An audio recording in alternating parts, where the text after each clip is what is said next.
Good morning, and welcome back to Rising Sun in college football. I'm your host, Jason Watkins, and if you love college football, you know you're in the right place. So before you forget, smash that red subscriber button, like our videos, and don't forget to ring the bell so you don't miss one moment. Hall of Fame college football. Welcome into the show, everybody. Ryman Lehman already got jokes this morning. That's what I'm talking about. Bishop Frank, welcome in. Ryman Lehman. Who else we got? That looks like about it. Well, there's more than that in here. So check in as you get here and make sure you wipe those feet. Servant. Hey, here we already got somebody talking some trash. I love it. What's the biggest myth in the SEC? Alabama will be just fine without Nick Saban, or Texas is back. Well, I'm going to say myth number 2 would be the biggest myth. But yeah, there you go. I'm liking that. What's up there, Boom Squad? Coach Ricks, welcome into the show, everybody. Glad to see everybody in here. Yeah, that's a good way to start, man. Look at that. Oh, and Nelio starts us off with the super chat. My man, good morning, everyone. Here's to a great start of the week. The brand is back. The brand is back. The Hall of Fame college football brand, where we kill the other brand. The brand has finally returned. Your brand. And there it is. Thank you for the super chat there, Nelio. Much appreciated. Ryman Lemon, thank you, sir. Coach Ricks, Boom Squad. All right, so Alabama will be just fine without Nick Saban. Well, I think there's some questions about that. I was hoping that we were going to get the stash on here to talk a little bit about that as well. He knows Kalen DeBoer as well as anybody. I may have to just invite, see if we can get Ty in here. Somebody needs to come in here and talk a little bit of Alabama with me. So we'll see kind of what happens here. What's up with this guy? Okay. We'll see if we can get the stash or Ty or somebody like that in here. I'll shoot Ty a text here in just a second. Let's see what he's on here. Actually, might as well just do it now.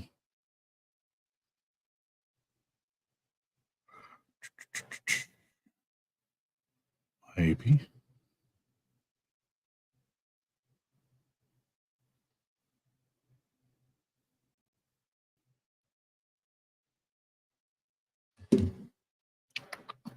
All right. Sent Ty a text there. Just don't believe that Texas is back. I definitely don't believe that Texas is back. Love it too. Love it too. Morning, Elio. Okay. Now, yeah, let's talk a little bit about that. So there was, if you haven't already seen it, and you can go check it out here in just a few minutes. Chicken, my man. Should definitely go check it out. But they had a little bit, well, you've got on the Colin Cowherd show, the Herd, as normal. They are loving on, it's either Lincoln Riley or it's Texas. And so let me I'm going to let just kind of what I have here on this video file. Which one is it? I'm going to go ahead and play it for you guys.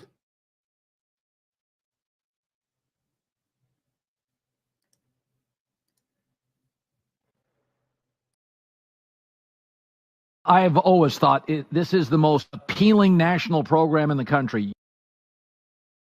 Uniforms, city, gravitas. Texas football feels gigantic. Gigantic.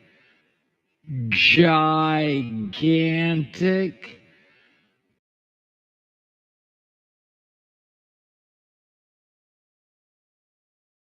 I hate to be the bearer of bad news.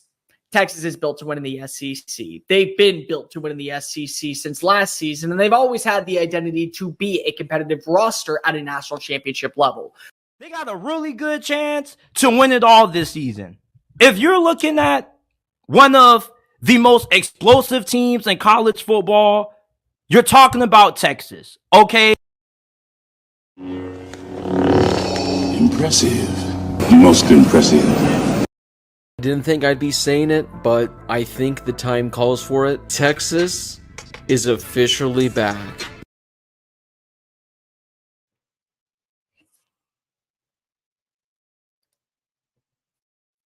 Texas is officially back, according to that. Actually, I had a later version of that, but we'll get to it here later. Maybe I'll replay it. Oh, Texas is officially back, though, according to those folks. Look, it drives me crazy too, but I tell you, drink that orange Kool-Aid. Here's a stat for everybody. Oklahoma has 8 wins to Texas has 2 wins in the last 10 years. Last 20 to the turn of the century. Oklahoma's 17-7. Yeah, and overall it's 17 out of the last 25, 20 something, or 17 or 28 or something like that. It's just stupid stuff. Stupid stuff. So look, I mean, yeah. Yeah, 17-7. So out of the 24, actually. That's not bad. Not bad. So yeah, okay.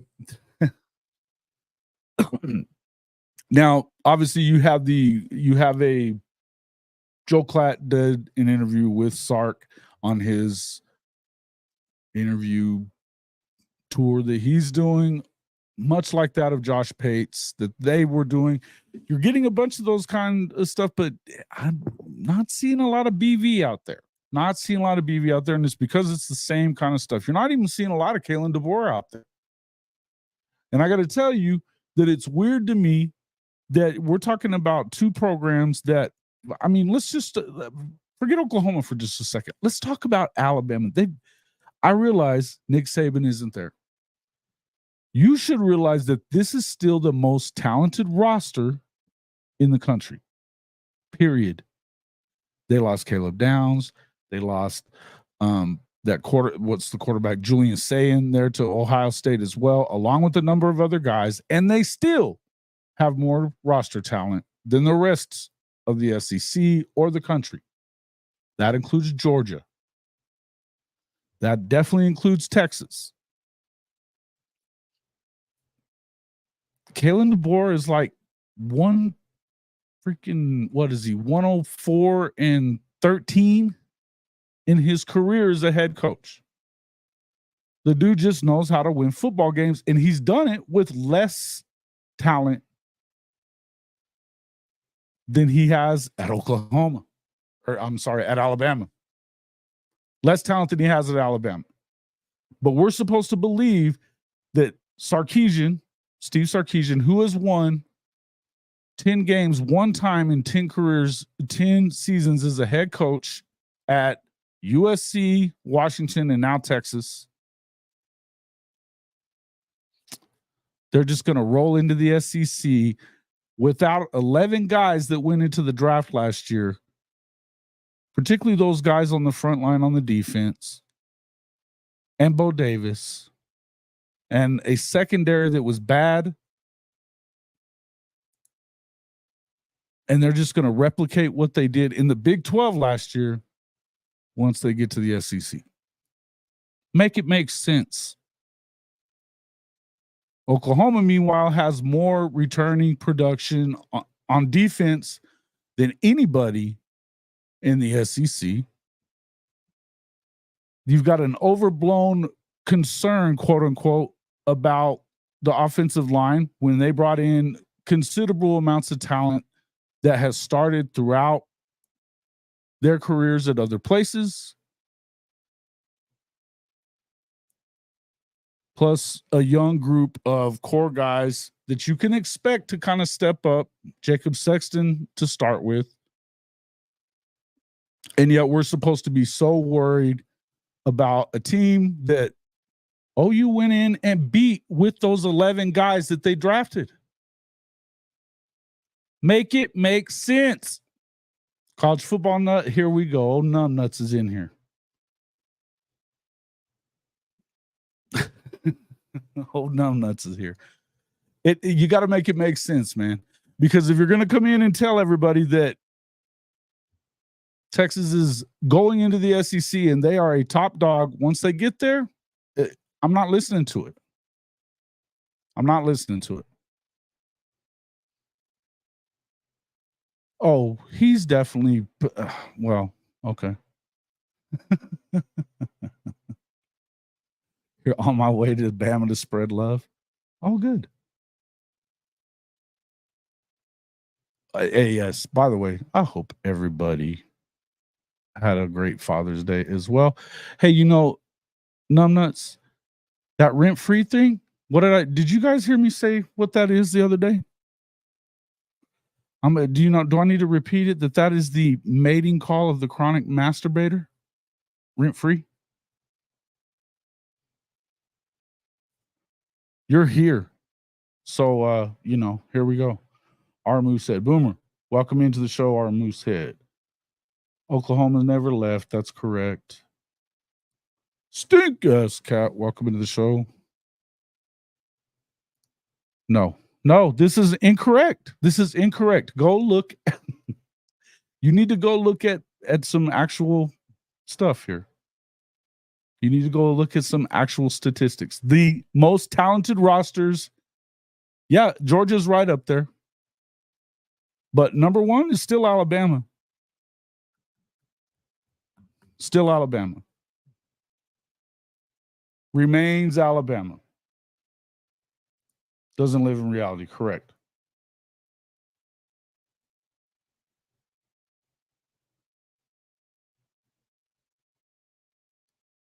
Yes. Correct, rhyming limit. Thank you. Yep.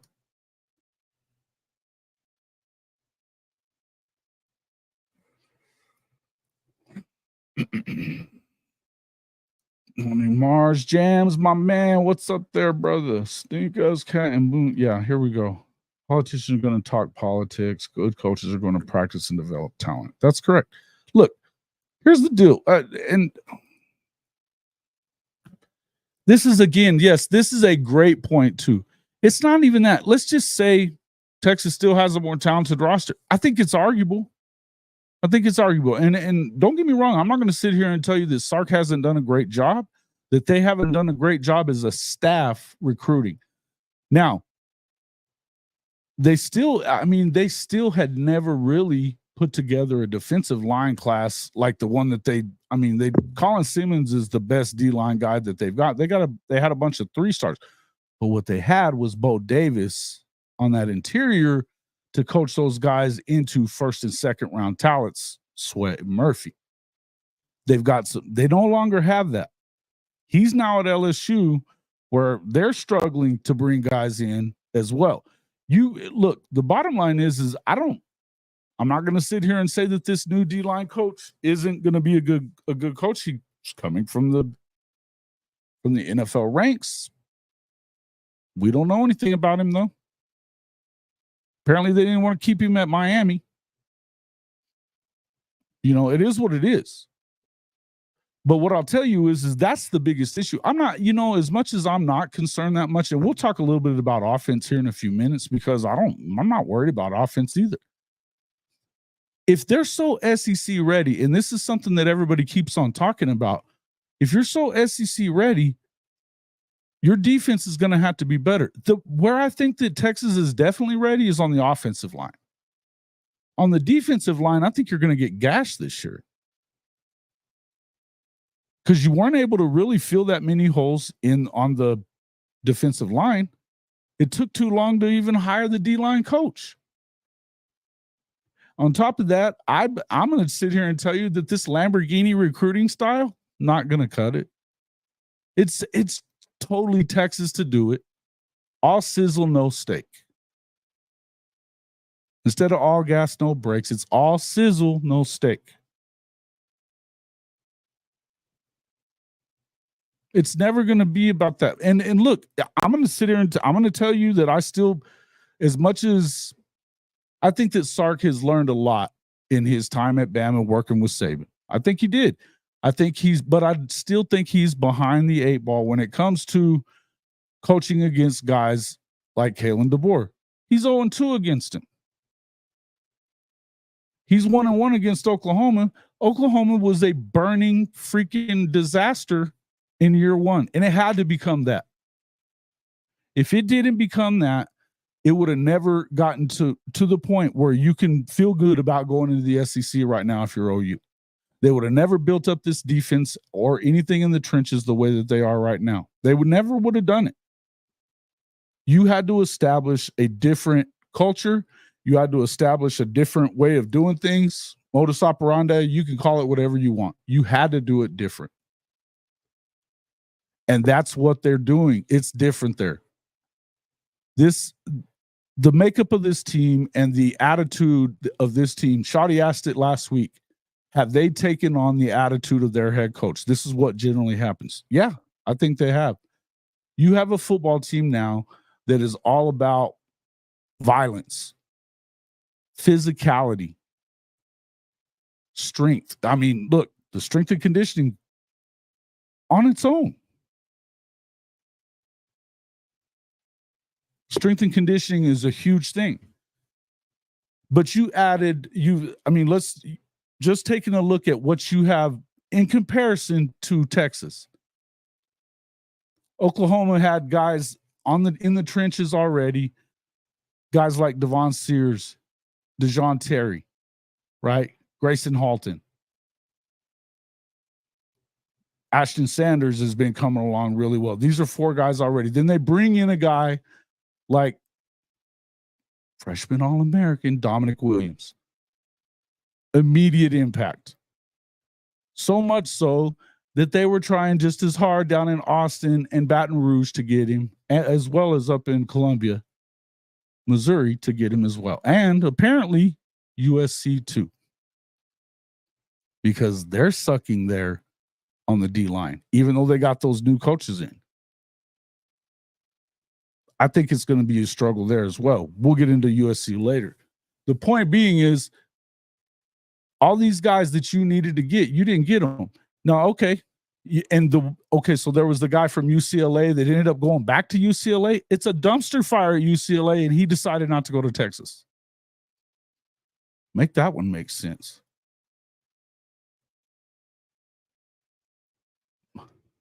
Oh.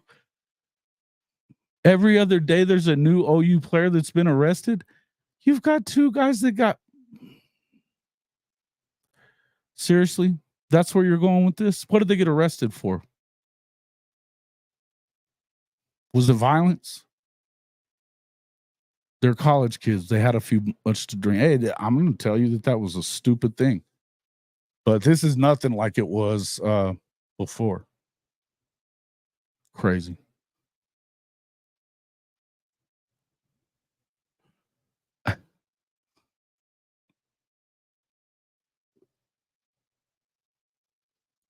No, it kind of does mean that.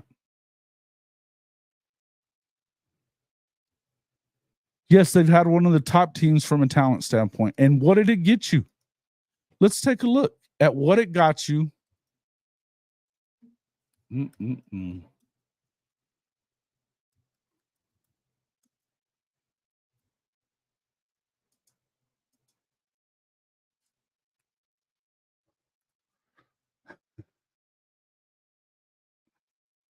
Let's just look at since.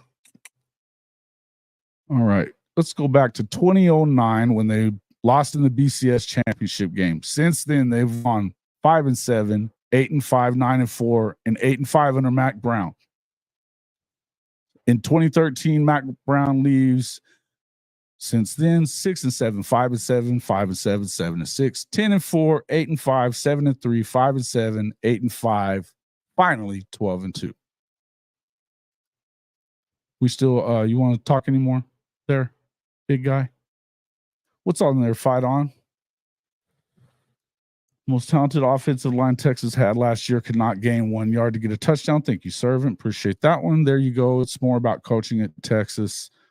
Never had an issue with recruiting, but the coaching isn't always where it needs to be. It's still, and look, guys, it really still is. I'm not even telling you that they're not doing a better job. I think they are.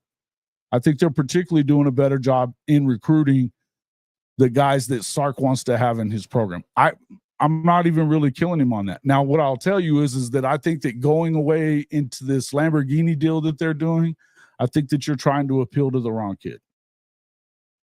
I think you are. And I understand that you not only do you have to fight off Oklahoma, but you also have to fight off Texas A&M now in the SEC, especially when they have the kind of money that they have at their disposal as well.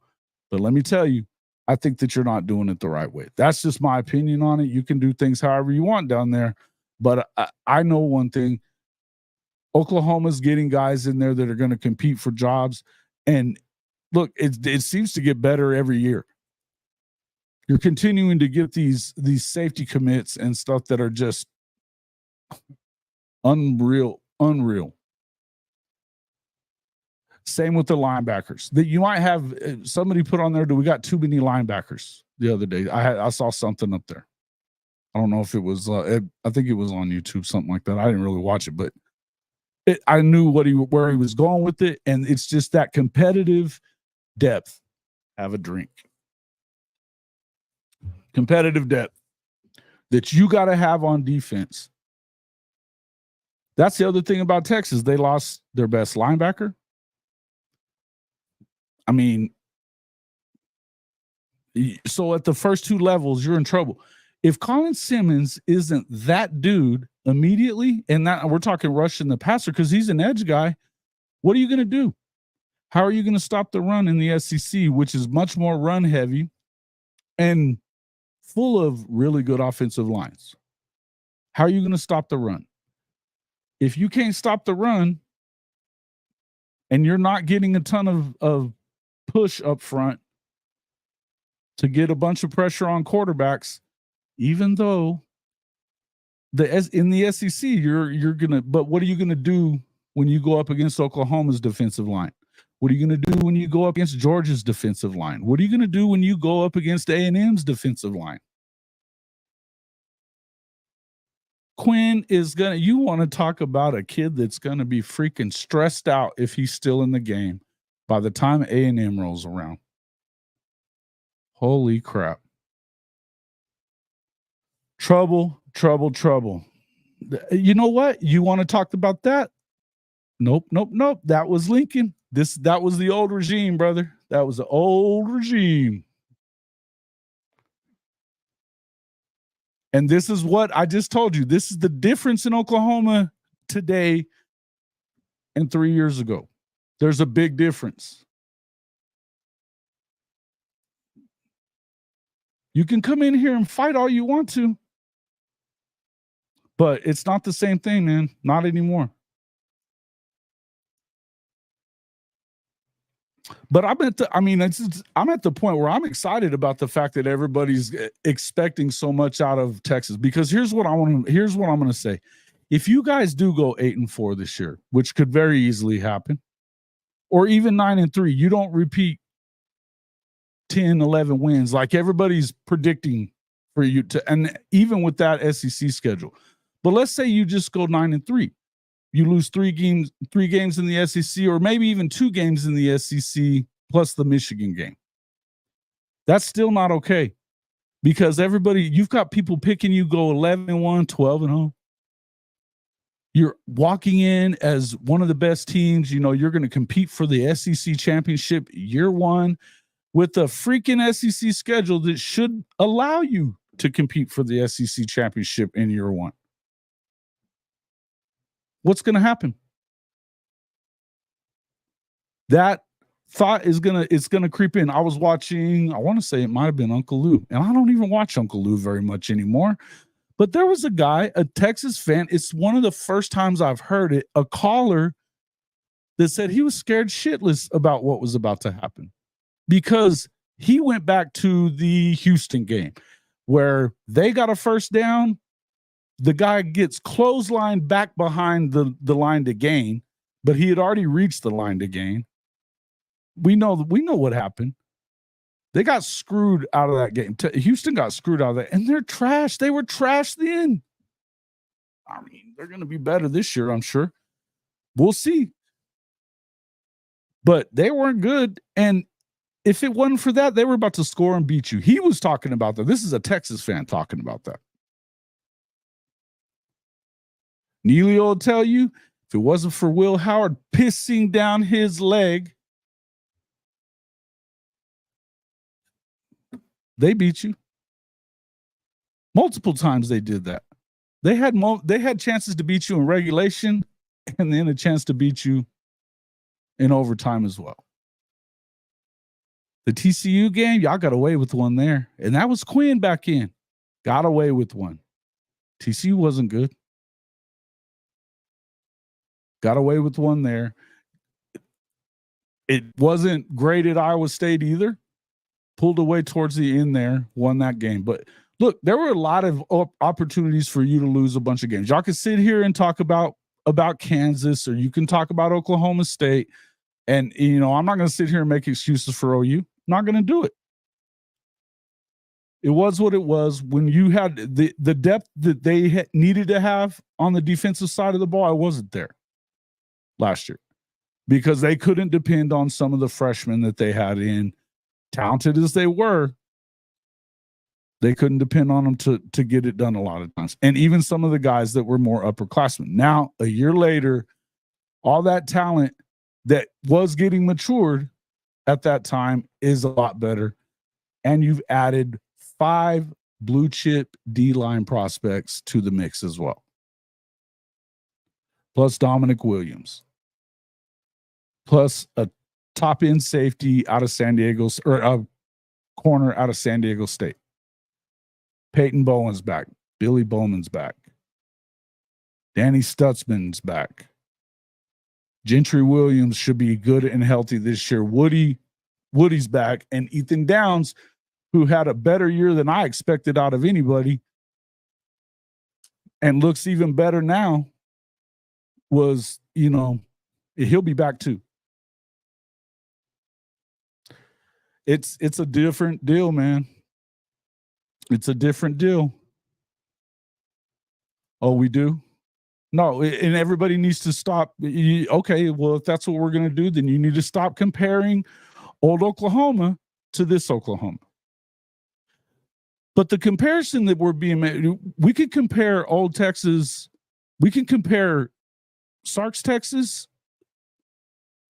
to itself. He lost 6 games in year 1 with the lead at halftime in a row. In a row. Lead at halftime, lost 6 in a row. Year 2, gagged away some more with with leads in the second half, like at Oklahoma State. Had a home game against TCU.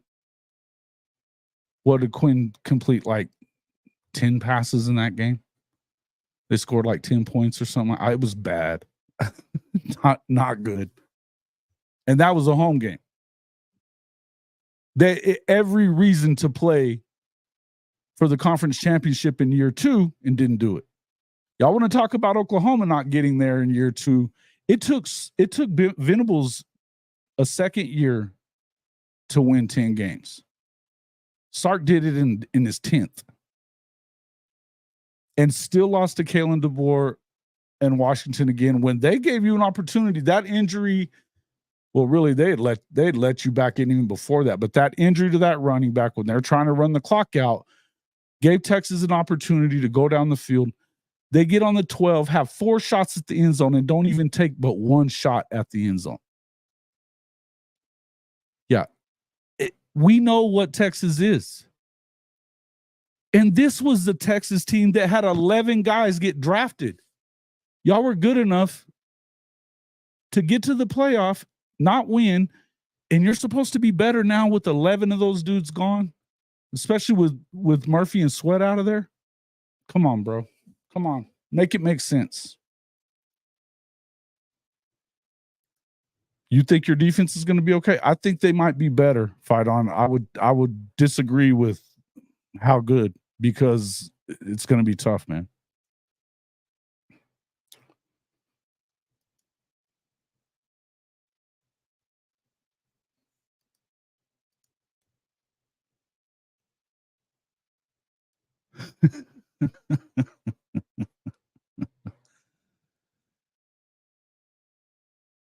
Oh, really?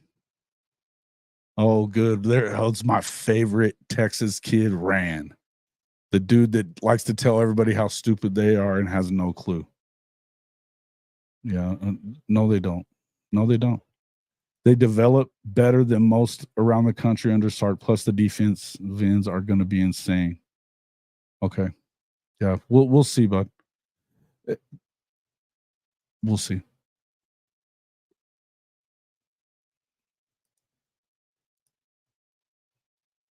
Travis Stripling.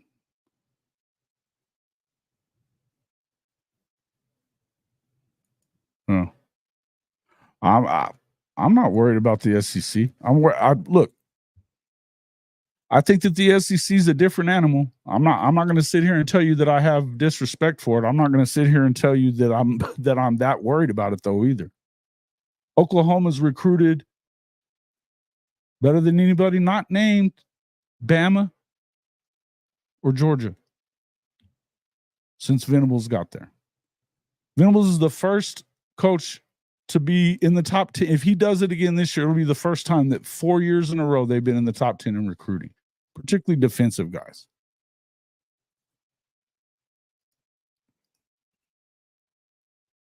Not worried about, A&M. Okay. Mm-hmm.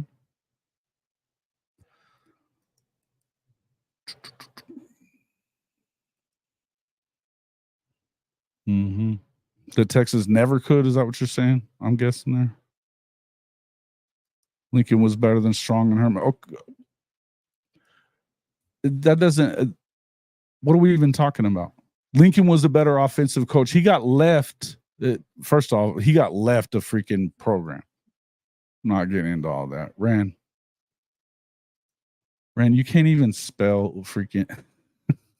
I'm gonna start with you guys.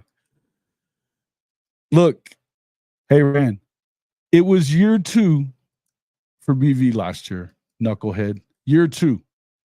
He beat Texas. Okay, he beat Texas. So you can say whatever you want to. You can say whatever you want to. You guys tried to gag up at least 2 games in the conference that you shouldn't even have. It shouldn't even been close. Should not have even been close. You got away with them. But go back and look at the Oklahoma State game. Look at freaking Stoops being tackled into the end zone on what would have been the game-winning touchdown. Go look. I mean, it is what it is. They lost the game. I'm not going to stay on that, but we're talking year 2 versus year 3. Oklahoma had more wins in year 2 under Venables than Texas did in the second year under Sark. They were 8-5 in year 2. After going 5-8 or 5-7 in year 1, didn't even make a bowl. He's on a better trajectory than your boy. It's just a fact. And yeah, Oklahoma has a much tougher SEC schedule in year 1, a much tougher SEC schedule in year 1. And if you go 9-3, but if Oklahoma goes 9-3, they're going to have a chance to make the playoff, depending on how the rest of it plays out in the rest of the league. But they'll have a chance to get in. If Texas goes 9-3, there's no way you get in. No way. Not with that schedule. Not with Vandy and Mississippi State and Kentucky and Florida. It's not happening.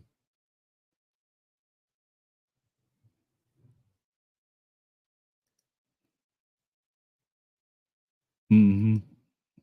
That's true.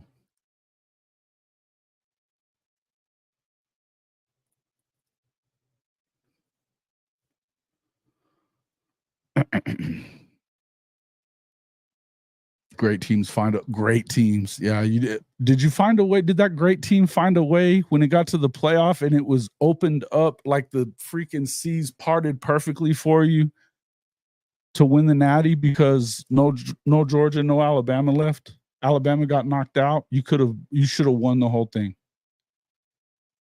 Gagged it up. And you're not better this year. That's the question.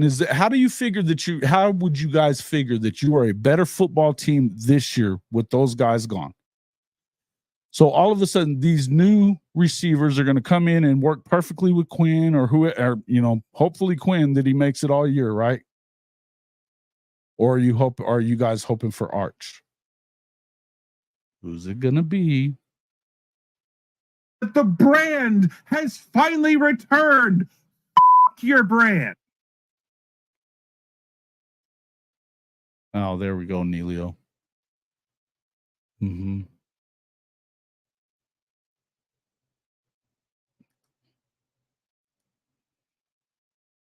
Yeah, a decent KU team. Yeah, it was decent. And I'll tell you that much. Hey, look, it was a poorly called game. The defense made plays that it needed to make to win that game, and they just didn't get it done on offense. Levy wouldn't turn Dillon loose. Bottom line, it was poorly called. No two ways around it. Poorly called. They shouldn't have lost the game. These are some of the things, but okay. But we can go back and we can talk about this all you want to. But if you look back to year 2, again, Texas lost more games.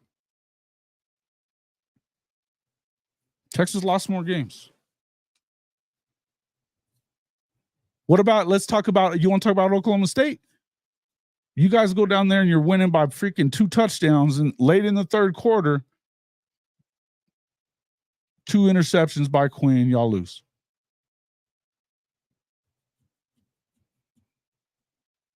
You know, crazy stuff, man. Crazy stuff.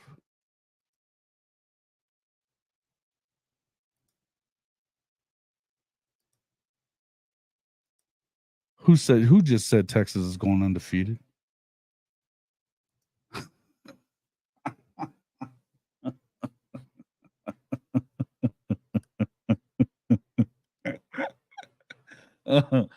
Oh man. You Texas guys are funny, man. Oklahoma definitely has to prove it. Hey, look, I'm not going to sit here and tell you that they don't. This is a prove it year. This is definitely a prove it year. And you know what? They're going to prove plenty. Believe that. Because they have to. You're going to have to. This is the team that has to go in and play against much better competition in the league. Period. No two ways around it. Aside from Georgia and Oklahoma and A&M, I think A&M is better than people think they are. I think they are. Particularly on that defensive line now. In their secondary, they brought in a lot of new guys, so we'll see. But I trust Mike Elko to put a defense together a lot more than I trust Texas to. And honestly, you look at their quarterback situation, it's not bad. You've heard people down there in College Station lately talking about if the backup is maybe better than Wegman. Wegman hasn't been able to stay healthy either, so we'll see. I would tell you, in College Station, end of the year, they're pissed off about you even being there. Maybe Texas isn't in the position that they thought they should be. If it's important for you to like get into the playoff, or maybe you're still playing for an opportunity to get into the SEC title game, seeing how, after losing those 2 games to Oklahoma and Georgia, you can't lose another one. If it's about that, I would absolutely expect Texas to lose, particularly in College Station. Probably have some A&M fans hanging over and screaming at Sark about his drinking days like they were last night at the College World Series. Holy crap.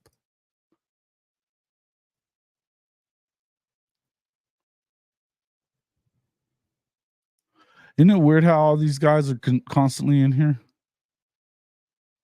You come in and yell if you want to. Mm-hmm. Oh, they're at least 60. They're probably closer to like 7 or 8, really. They are.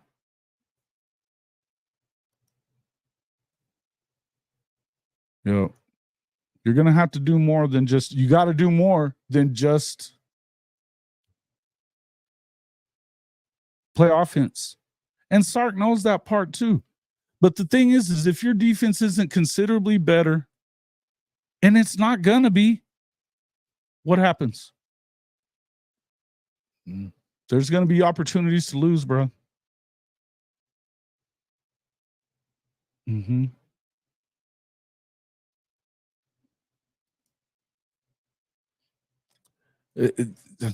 You can love on OSU all you want to, man. Oklahoma is 91-20 against them. Whatever, bro. Dude, Ran. He's done more. Look, okay. What has Sark done? He's won one conference championship. He's won 10 games. It took him 10 years to win 10 games and a conference title.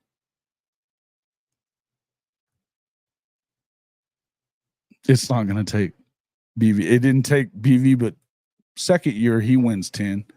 And yeah, they haven't won that conference championship yet, but I bet you they get to a freaking natty before Texas does. In fact, I guarantee that. That 2 game in the last second, the second one, y'all shouldn't have even been in the Washington game. They let you back in. But that's 0-2 against Kalen DeBoer.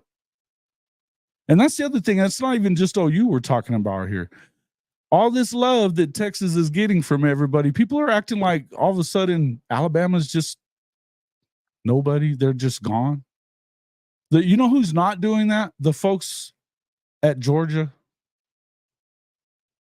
Because they know. You don't hear Coach I and them saying shit about Alabama. You don't. Because they know what they're about to run into.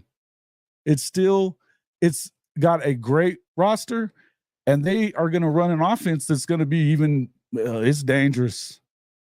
Dangerous. If they can figure it out on defense, and I think that's the question. But they still got talent there. That's the question isn't talent, though. It's whether or not they're going to be able to put together the right scheme to marry that together, because they weren't even great at Washington defensively last year. That's why Texas was still in that game in the playoff. What's up there, T Boomer? Sooner Fan 71. Ran, you've got a comment in my comment section from the other day about how stupid are we. So you have said that.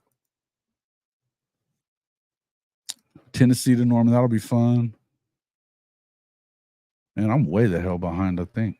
Hey, there's Coach Boganowski. Yeah. This is the Rand that we all know and love there. And by the way, congratulations on your retirement from the military, sir. I had no idea. I was not aware that you were even in the military, but thank you so much for your service and congrats on your retirement. My man, you are the man.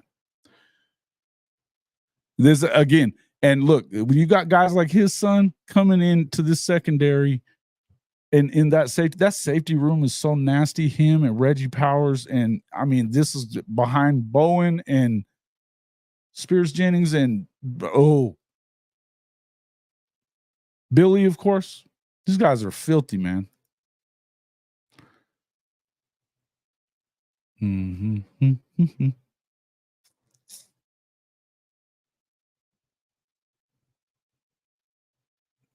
When did Sark not have the portal? The portal's been around the whole time. He's used the portal every year. How did you get Quinn? Dopey.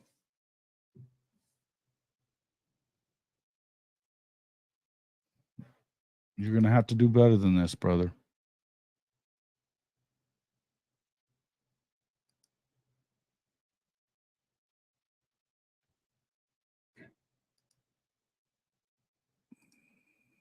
Yeah, he's go back and look at how long the portal's been going on. It's been the entire time he's been there. What's up there, Brinsky? He's already hitting on him.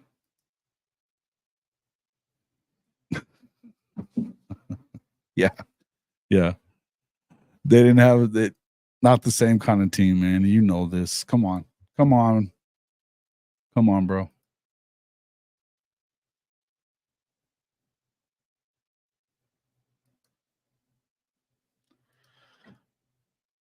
MWG, what's up, man?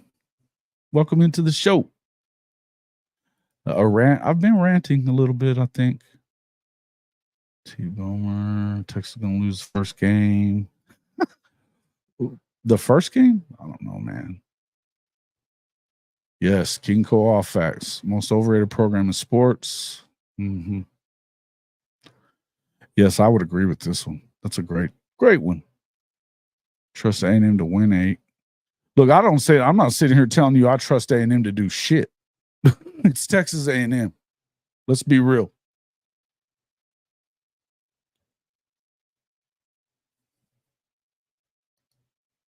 Yeah.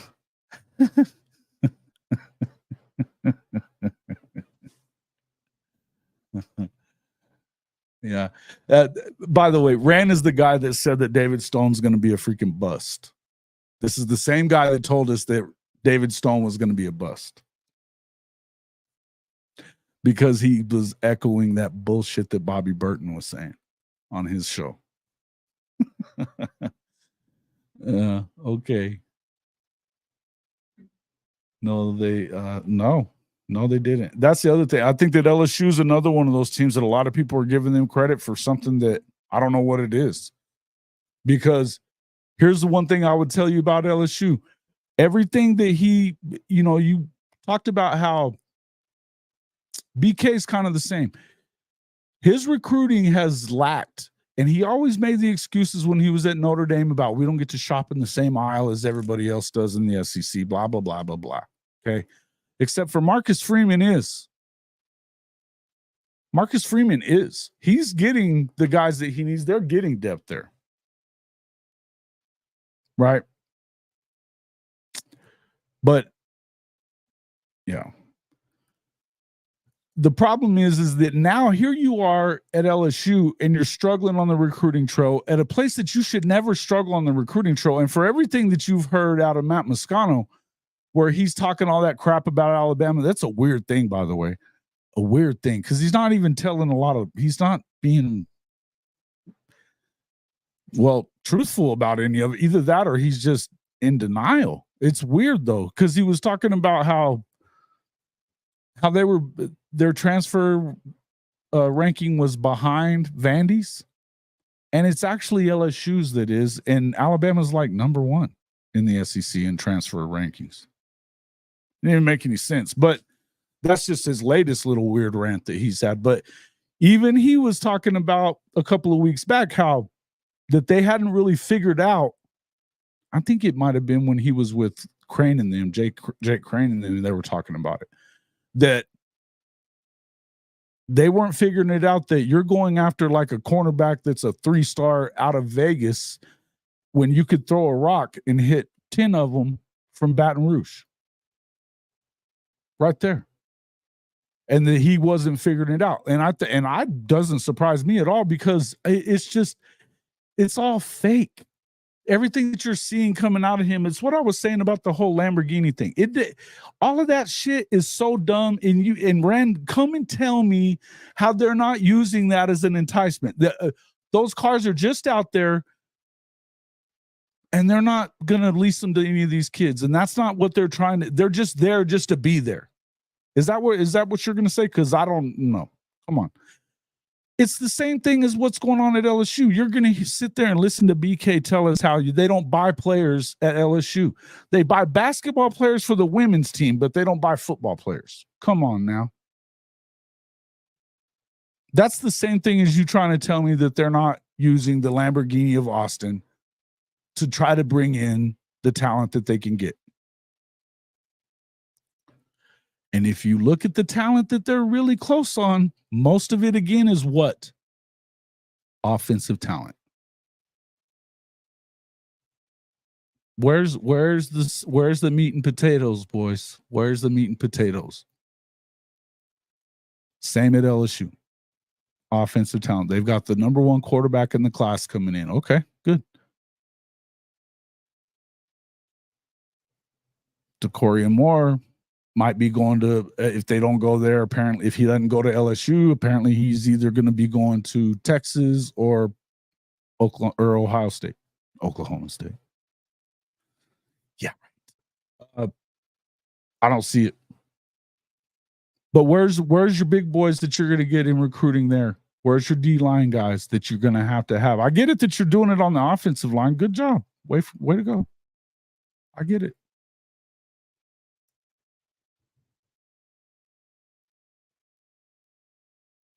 I've said this a lot too, but 25 will probably be the year that they go for all of it. But look, things have kind of changed a little bit. There's some guys that have changed this up a little bit. And in view of the fact that I believe that Oklahoma is definitely, come on, you really believe that Missouri is going to beat them? No. And do you really believe and trust in Lane Kiffin at Ole Miss? I don't know that I do. I don't hate Lane Kiffin, and I think he's done a pretty good job in the portal. But I haven't seen a team built in the portal win anything yet. And I haven't seen Lane beat a team that's either favored to beat him or close to being. I mean, I just haven't seen him do it. LSU did everything but beat them, and they didn't have a defense. They had the worst defense in the history of LSU. It's another reason I don't trust LSU either. Yep, they went and got Bo Davis, but they didn't add him any pieces aside from what they got in their recruiting class. Dominic Williams is a big deal. But that's depending on him to be that guy in year one as a true freshman. Come on.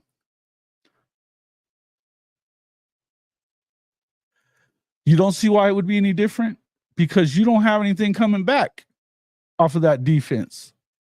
Rand, do you not pay attention?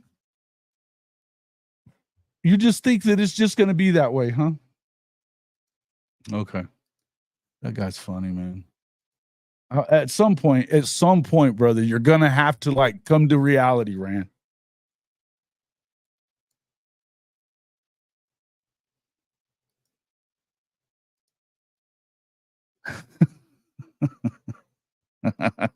Welcome in, Shotty.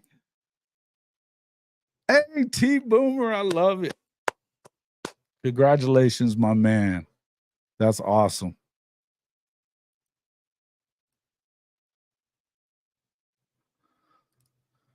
Yes, the portal was around, bro.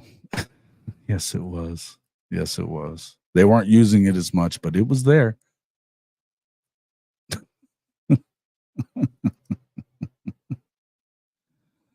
Oh.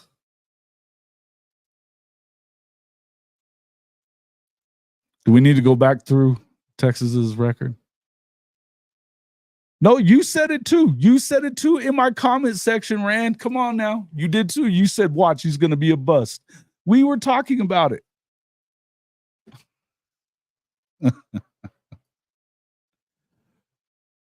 Nope. See, you're going to come in here and lie, and I'm not having it. So if you're good, you better learn to stand behind your comments or remember what your comments were. Stop smoking so much weed. Make sure that you put it down a little bit every once in a while so that you remember what you say, because I don't forget.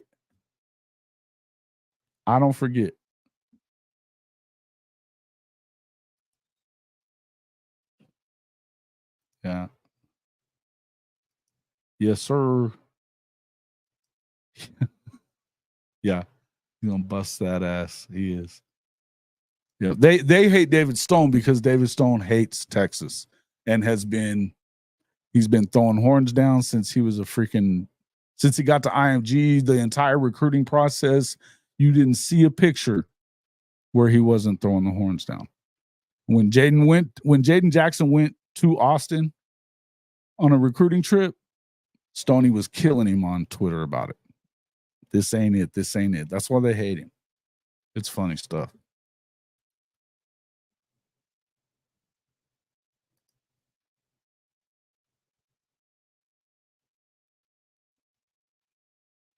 Yeah, that's the way y'all should recruit.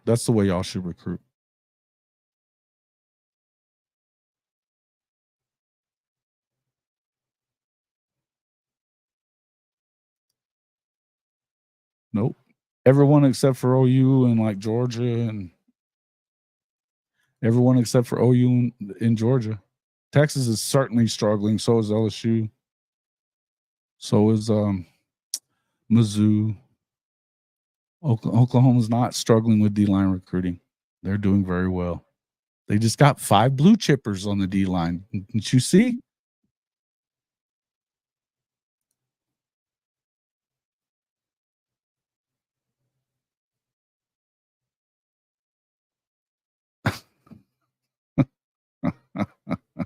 This is the beautiful stuff to say. Mm-hmm.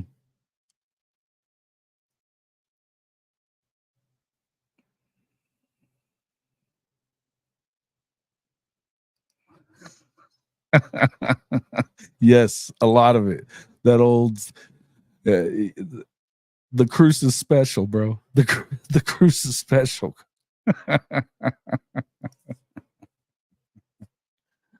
Oh man, yeah, he's triggered. You know he is. Boom.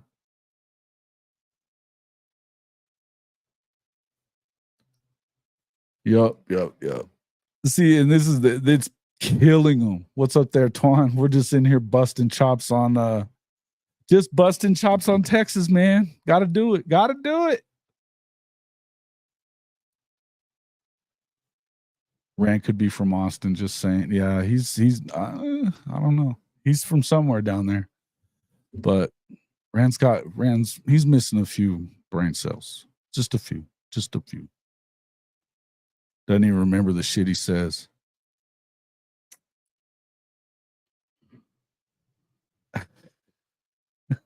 Big Pog. That brick wheat.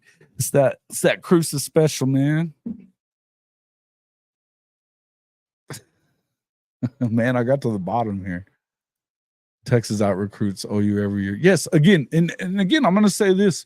Whatever you have, I want to know when you're gonna develop these guys. PK hadn't shown that he can get that done. And Oklahoma, look, yeah, okay, we're gonna see. We're gonna see about all that. We're gonna see. Defensively, OU is gonna be better. And you guys were so great in the trenches that you didn't stop OU. And you weren't able to stop anything that Washington did either. Hell, Houston had you. And they were terrible. Terrible.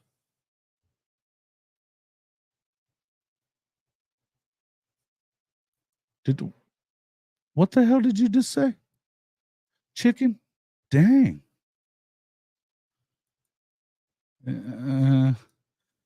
It's well, it's that old school stuff from back in the day. That brick weed that used to come over in like hay bales is what he's saying.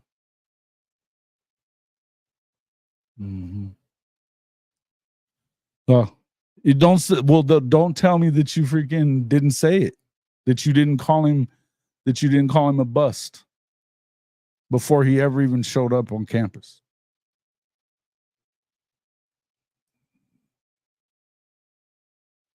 Mm-hmm. No doubt.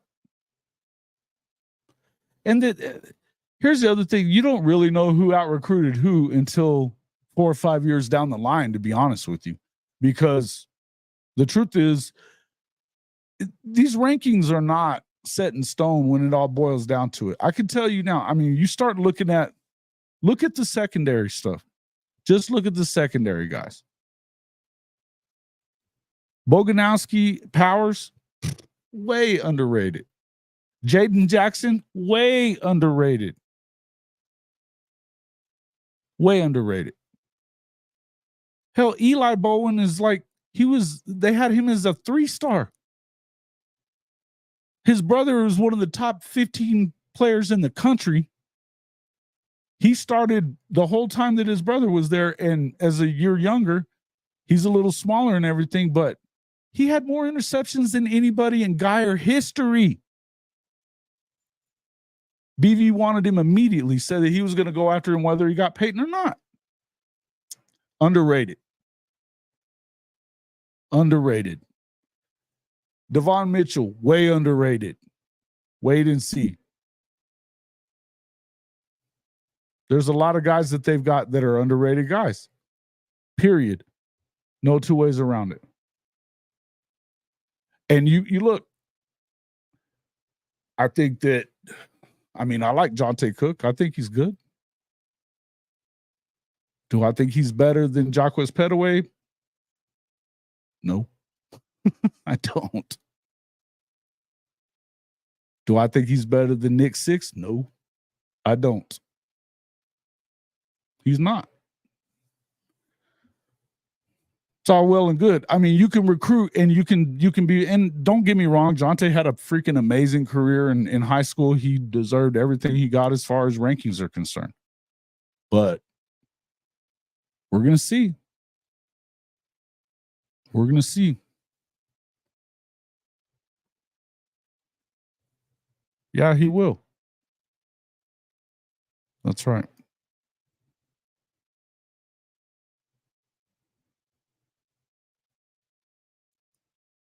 That's true too. Look, the bottom line is, well, I don't know about completely overhyping SEC recruiting. All you have to really do is look at the draft a few years later. The guys that are in the SEC go early in the draft. That's just the plain and simple bottom line. Whether they came in as 3 stars or 5 stars, it doesn't matter. They go early in the draft because they're the best players in the country. They are.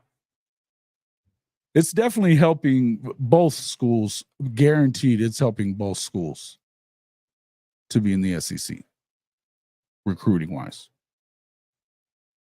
Definitely it's helping. Huge underrated. So is Nigel Smith. If Nigel would have ended up going to Ohio State and to play for Larry Johnson, the godfather of defensive line coaches in the country, he'd have been a 5-star. He's the same size as Stoney. Or he was when they were getting recruited. Stoney's put on the weight. But Nigel's not really trying to. I think he may end up moving a lot to the outside. I could see him being more of an edge guy because he's definitely versatile enough. But he's a 5-star. He was 5-star measurables. He just wasn't a camp guy. But guaranteed, had he went to Ohio State, because of the fact that they recruit so many of those guys, they would have made him a 5-star. And that has a lot to do with it. But you're not going to know until later on. You're not going to know until later on. A lot of these stars, I don't put a lot of stock into it. What I look at more than anything, who is offering them? Nigel Smith had offers from everyone. So did Danny Okoye. Danny Okoye, Nick Saban was freaking frothing at the mouth over him at his camp after going into his senior year. Wanted him bad. He was the MVP of the Alabama camp. And they gave him a low rating because he played, what was it, the homeschool football or whatever it was. He didn't play the big program, and plus being in Oklahoma. Crazy stuff. Yeah, Jaden Jackson was in the freaking 400s when they got the commitment from him. He played right next to Stoney, and they weren't paying that much attention. The guy is completely dominant. When you double-teamed one, the other one got off. And they played a national nasty schedule, and they just forgot about this kid. Phil Picciotti played at IMG also. Stud linebacker. He's gonna be healthy this year. Another guy people had been talking a ton about. Yeah, I love Kip Lewis, man. Another one.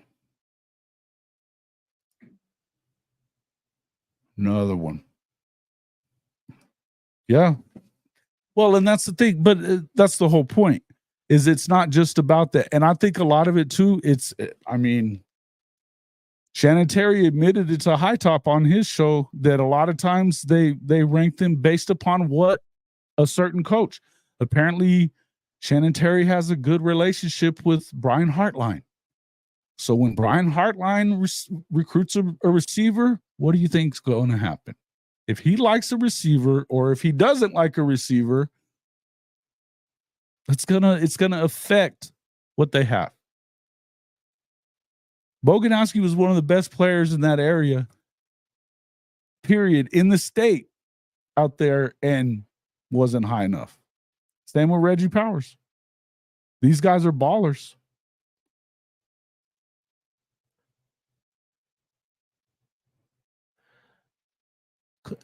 Hey, numbnuts. BV's been there 2 years. You don't think he can develop talent? Isaiah Simmons was a 3-star. He went top 5 in the NFL by the time they were done with him at Clemson. Isaiah Simmons. He can't develop like Sark and Gundy. Bro, you get a timeout for that stupid statement. That's a timeout. The brand has finally returned. Your brand. That's the dumbest thing I've ever heard.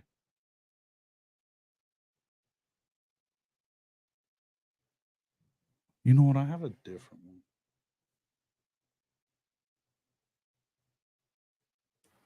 Stupid! You're so stupid! Oh, that one's going to come out next time. Every time you guys say something stupid, that's coming. Terrible. Stupid is, stupid does. I like that. I need to get that sound effect, huh? Oh, numbnuts. He's got to say, he's got to be better than that, man. Come on. That they don't develop talent?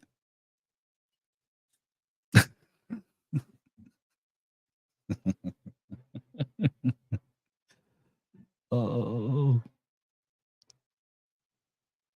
We talking Bachotti here, moving to edge, defensive end. Bill. Yep, absolutely.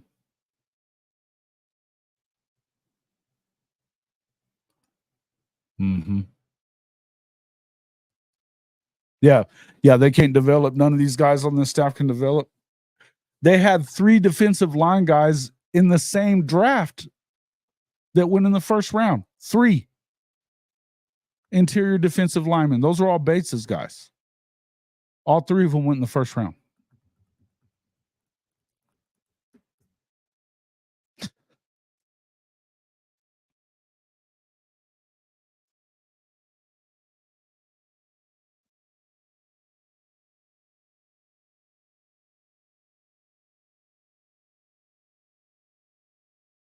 I think they might have. Yeah. Gave them all free internet and shit.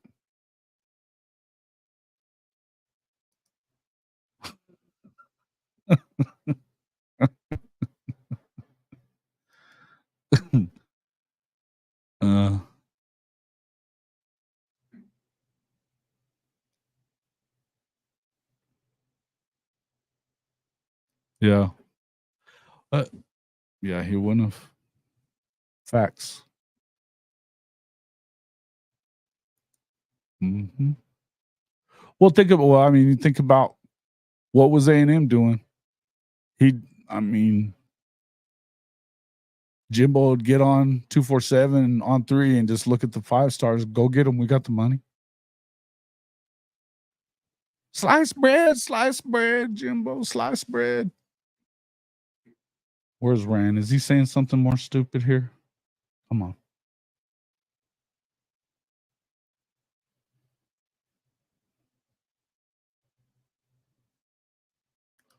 Yeah. Stupid! You're so stupid!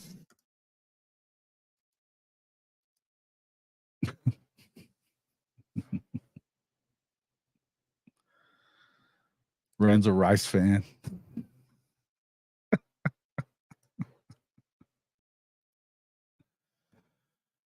No, they don't. You have to recruit you got to recruit in the top 10. You got to do that. You got to recruit in the top 10. We know that. But I mean, hey, Coach, I was just talking about that, I mean, we could say all the same shit about Sark and we could say the same thing about BK. The guys down there not getting it done in recruiting at LSU. I thought it was about the aisle that he had to shop from at Notre Dame, Coach. Yeah, I got to get that one off there for you for sure. Yeah. They are.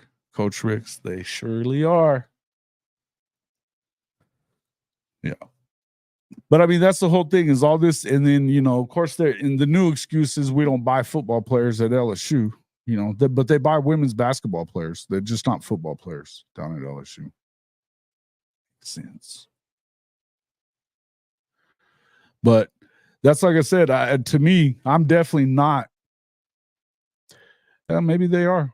Listen, they might be getting beat on NIL. I wouldn't be surprised about that. But I also think that some Texas fans that I actually know what they're talking about, like, you know, Nino and Fanatic Perspective, Steven, they kind of get it. And they'll tell you that there's a lot of that. Look, they have to fit your program, but there's a lot of stuff going on with this NIL deal. And you can't sit there and tell me that there's not being excuses being made there at LSU, because you can. Good grief, guys. This guy is doing the least amount that he can. But I think it's a lot of that fakeness. You got to be about more than freaking flashing a car at them or whatever amount of money. It's, how many times have I said it? If it's not 100% about to start with, you're going to have to pay. I'm not telling you that you don't have to get it done in NIL, because you have to get it done in NIL. You got to pay. But if you're starting the relationship off by like bringing them on their official visit, and the first thing they see when they get there to DKR is a bunch of Lamborghinis, how in the world is that building relationships? And this is what you're hearing Sark talking about. We're building relationships, and it's all about the culture that we're trying to build. If that's the culture that you're trying to build, I love it for Oklahoma. And I would say the same thing I'm not going to be the guy that's going to predict the downfall of Alabama here. I'm not going to be the dude. Not doing it. They still have the most talented roster in the country. And you know what? One thing you know about this guy, he knows how to win. He's only lost 13 games. Now, look, I don't care if it was at the lower level or not. He was at the top of the FCS. Same type of differences between players there and everywhere else. I mean, it's competitive. The FCS at that level is super competitive. And the dude has lost a total of 13 games total. Period. And I want to say, I don't know what they did at Fresno State for sure, but I know he lost 3 games at Washington in 2 seasons. The last one being, of course, the national title game. Which, I mean, man, they just had too much on that defense. That defensive line just kind of rolled over them. And Penix really didn't look very good. Something was wrong. DeBoer's a good coach, period. And if the guy knows what he's doing and you give him a roster like he just got, plus they're recruiting their asses off, they've already jumped into the top 3. Everybody was saying he's not going to be able to recruit at Alabama. Huh? He's out recruiting BK's ass.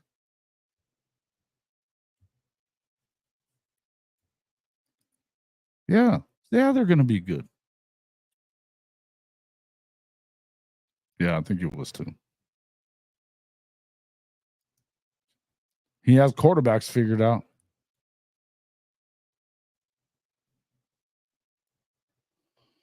Yeah. Yeah, he has quarterback figured out, Hankster.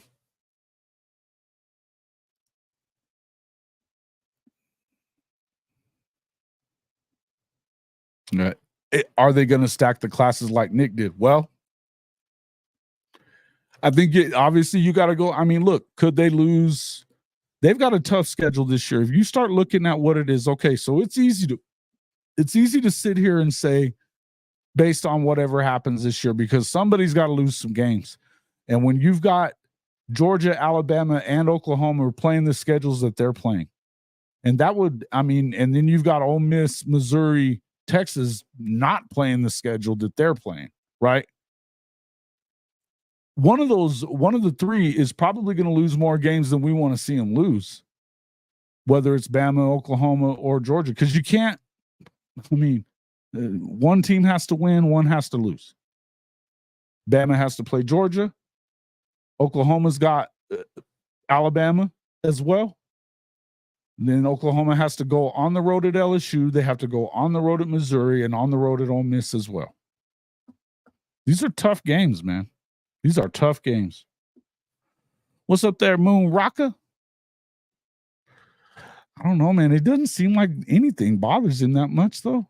I don't know. Look, I'm just saying I'm not going to be the guy I'm not going to be the dude that freaking questions that guy. I'm not. I mean, until he shows that he's not winning, it's going to be tough for me.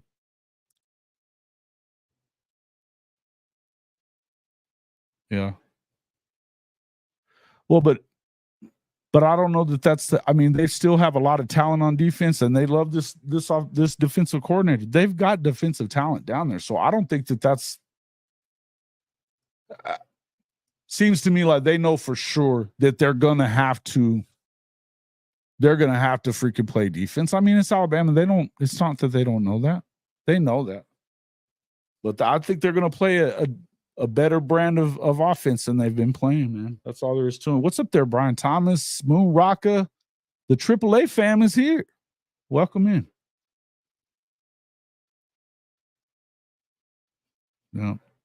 Yeah, I don't see them going anywhere either.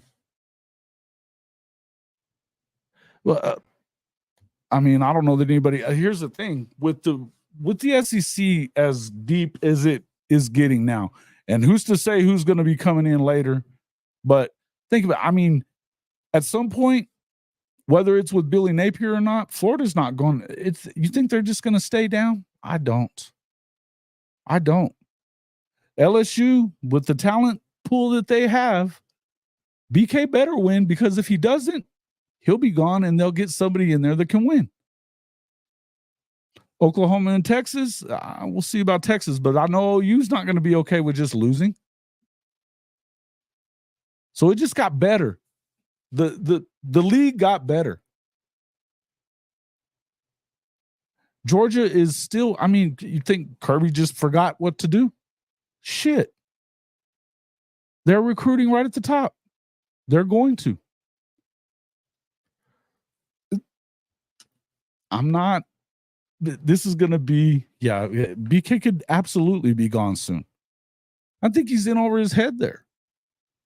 When you're making excuses about what you can and can't get in recruiting at freaking LSU of all places, this is not a good sign.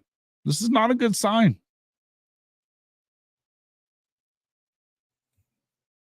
They do. I don't think that Florida's going to be as bad as everybody thinks they are this year.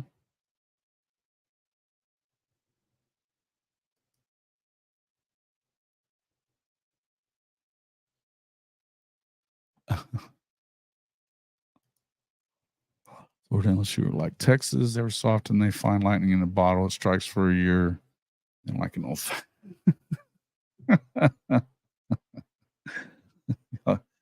You do paint a picture there, Ronnie Lemon. You do paint a picture. Georgia's on a mission. You know they are. They're pissed off as hell. One loss in the last 30 games, and it comes in the SEC championship, and they don't get to defend their championship.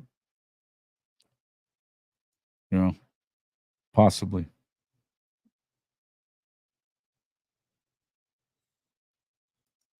Oh, he's doing okay with his class right now. Yeah.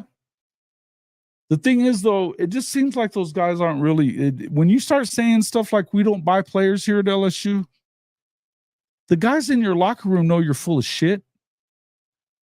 And I don't think it probably helped him with DeCorian Moore so much. Because it was right after that he decommitted. And you can make all the excuses you want about his parents wanting him to go to Austin or whatever the hell. I don't even know that he's for sure going to Texas. But I don't know. But apparently he was there again last week on an official. So they were, I guess maybe they decided they should pay. They're figuring it out. Yeah. Well, they've been talking about Michigan. They've been talking about Michigan. That's the spot he probably ends up at if it doesn't work out for Sharon. But I don't know that it's not going to work out for Sharon. I think he's going to do fine. He's going to have to be able to hire really good assistants though, and I don't know. You're at Michigan, so you should be able to, but I just don't know that he has the reputation to be able to do that right now. Because he was a coordinator. I mean, he did a great job as the interim coach and stuff when he was there, but it's going to be tough for Sharon. I think he's got something there. Yes. Yeah. Yeah, But that's one of the things that he struggled with. He hasn't been getting those kids that, he's not even recruiting a lot of them. Well, we'll see what happens there. Yeah, I think Michigan, they hadn't won an outright title since what, the 60s, 50s or 60s? It's been a while.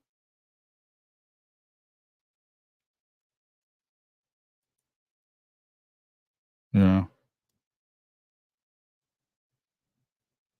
Yeah. PJ Fleck's a weird dude, Neilio. It's a weird cat.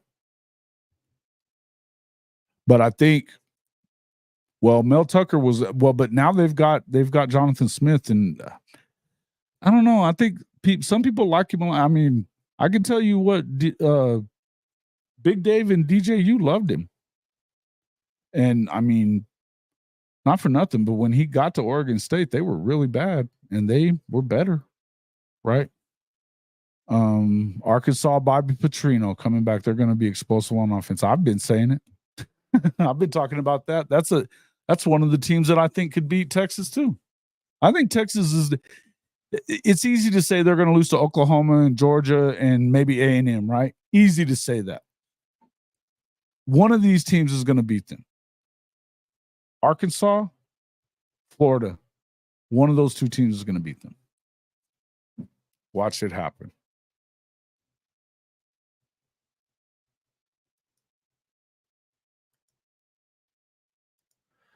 I think he's going to do really well at Elite 11. Dude, he makes every throw, Jimmy. He can make every throw. The kid can spin it. The kid can flat out spin it. He's a stud. He may win it. I don't know. Where is he at in the standings coming into it, though? Because in order to get to the finals, you have to, the finals is just the end part. I don't know.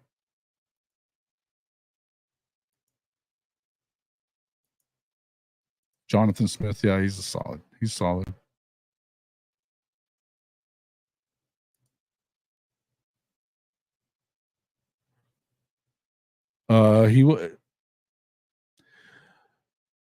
Arkansas's quarterback transferred, and they won the conference last year because of him. What do you mean? What do you mean, Benji? He's a stud.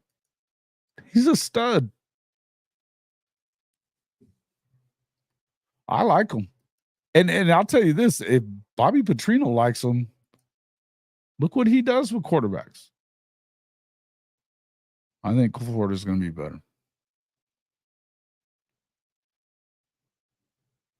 Yep. Deuce Nice at Elite 11 too, yeah. All the better ones are usually there.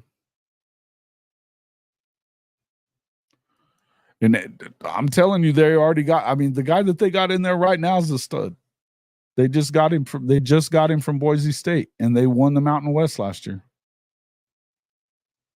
He can run and throw, which makes him stupid dangerous in Bobby Petrino's system. They're going to be better.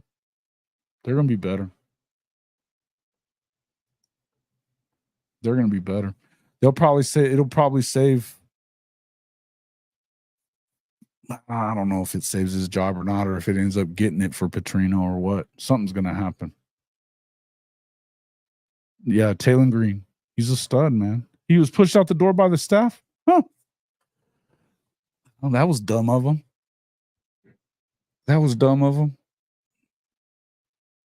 Taylor Green's a bad dude, man. All you got to go, you need to go watch him. You need to go watch his film. He was a stud.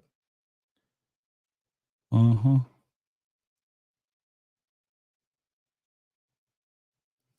Yeah, but well, okay, he was inconsistent. Well, that could be him, that could be coaching. But I mean, explain to me how it is that the kid got out of USC and Lincoln Riley's system. Why would you? That seems weird to me. It's a little weird. If he was that good, I think that's crazy shit. But I'm going to tell you, okay, there's another one, Benji. Ask Jimbo how that went with Petrino as the savior. Well, it might have worked a little better if Petrino actually got to call the plays. You really think that that's what was going on there? Because we know better. It's Jimbo. He never committed to that. Never committed to that.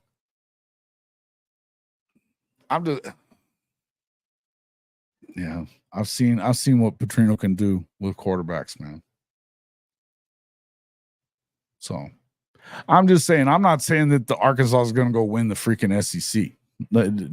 Don't get it twisted here. I said they could beat Texas, not win the SEC.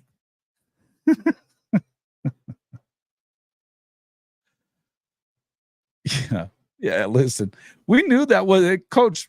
Remember what were we saying when that all? The day that we heard about that, we laughed our asses off. We ended up having a show. We were talking about there ain't no damn way that works out. That there was no way that Jimbo was going to let him call plays and do it his way. No way.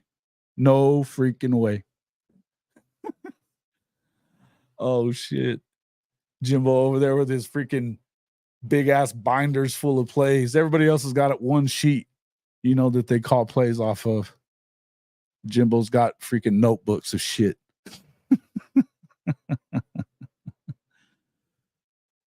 Yeah, they weren't great on that line. Yeah. I think that, and that's where the Aggies got better was there. And in the, hopefully for them in the secondary, that would be the question, but they added like 9 or 10 guys in the secondary. So they needed to be better, but yes, it was a big problem. Dude, there was no he knew. There was no incentive for him to let Petrino call the plays. There was no incentive for it. They owed him freaking $80 million. 78 million, 77 million, whatever it was. What's the incentive for you to do that? What's the incentive? There's not one. Yeah. They did, and then the one thing that they did hold on to for the most part was their defensive line guys, though. They still have I think 4 out of the 5 guys that they got in the one class, and then they're still pretty good there. And again, Elko's a defensive coach. He's going to make sure that they outplay you on defense. That's far be it for me to trust in Aggie at all, because I don't. But I would tell you that they have a grown up there in charge of stuff.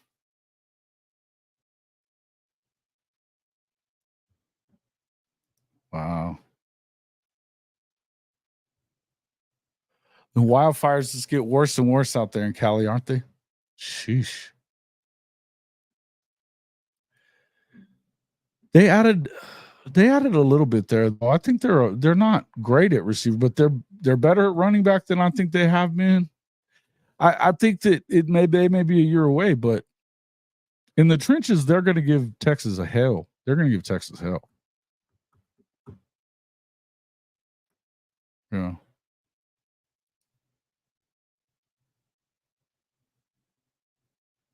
Hey, Hyman Lehman, are you trying to get the fuck does that mean? There's a line we don't cross, and that's one of them. Fucker. Yeah.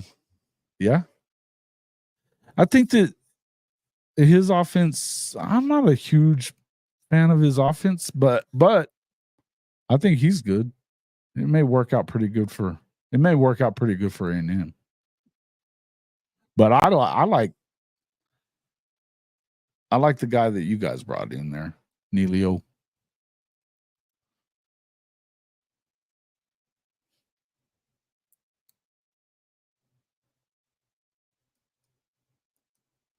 Oh, Benji.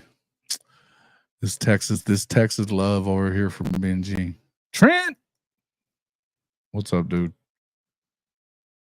Y'all all pissy at me for what I said about Okie Light the other day. 75. I was mostly saying that to give Cody hell because he was here, but it could happen. They got a tough run there during the middle of the schedule. It starts off with your boys at K-State, and then it just keeps on getting tougher. Seems like all the way through it. I like Matt Wells a lot, man. Tell him, Coach, Okie Light sucks.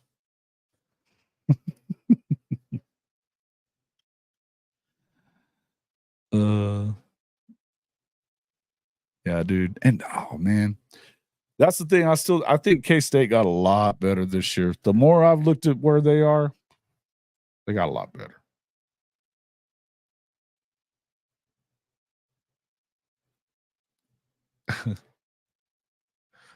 Oh, Ben, ugh. Horns down, dude. The brand has finally returned. F your brand. The brand.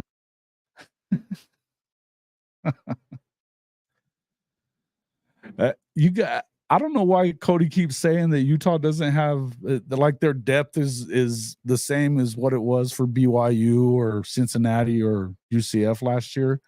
They came from a power conference too, and they'd won it 2 out of the last 3 years. They got depth there. Coach Witt knows what he's doing. You should be just as worried about Utah as K-State. I would be, and you got to play them both. That's the thing. You got to play them both. There's too much people thinking that they're going to be that good.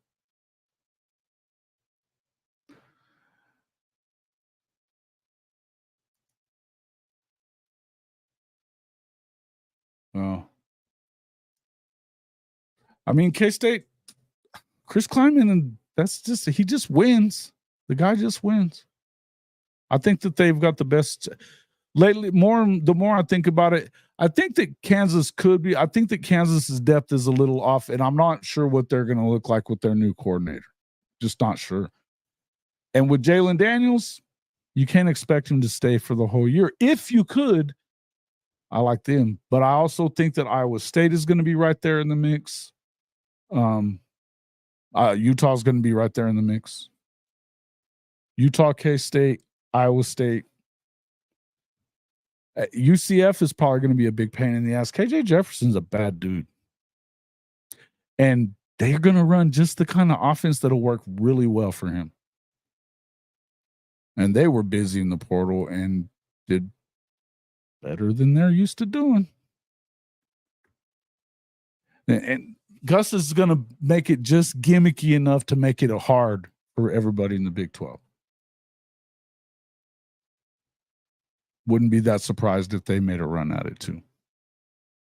But that leaves Okie Light at like 5th or 6th, which 7-5, 8-4, it's probably about 5th or 6th. If healthy, yes, absolutely. No doubt about it. If he isn't, the best quarterback is in Colorado. I'm not going to predict them to win it, but I think that they could jump into that top 3 or 4 anyway. I think that they could get to 7 or 8 wins. I think they're probably closer to 6, but I think it depends. Shedeur is that guy. If they keep him upright and they even are a little better on defense, they can make noise. They could, but you got to see it first.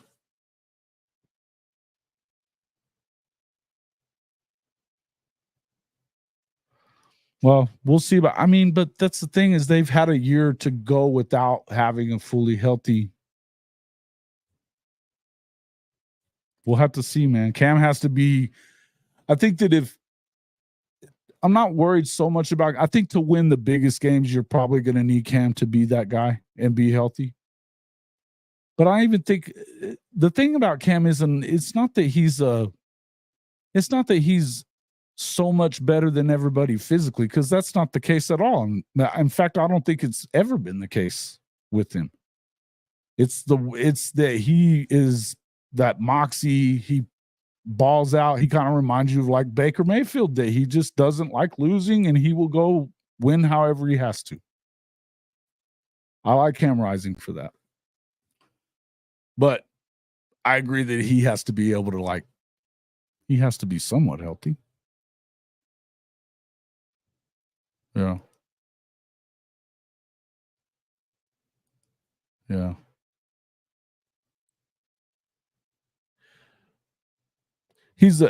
I think that they need to keep him healthy, man. They got to keep him healthy.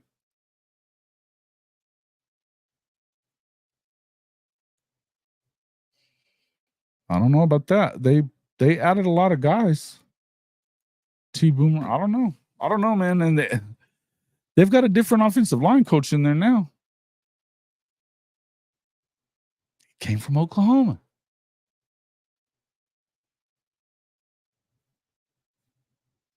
Yeah, there's not. What are we talking about them for? Who said that?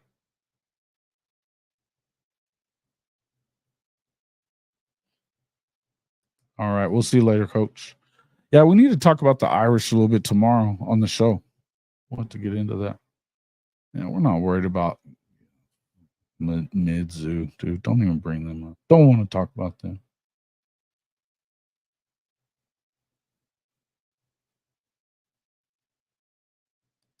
We'll see if he is. But I think that here's the thing, though, that they're going to have enough depth and they're going to play enough defense and they're going to play the type of game to ugly it up, whether they have Cam or not. They're going to be better than most of the teams in the league. And if you have to go to Rice Eccles, it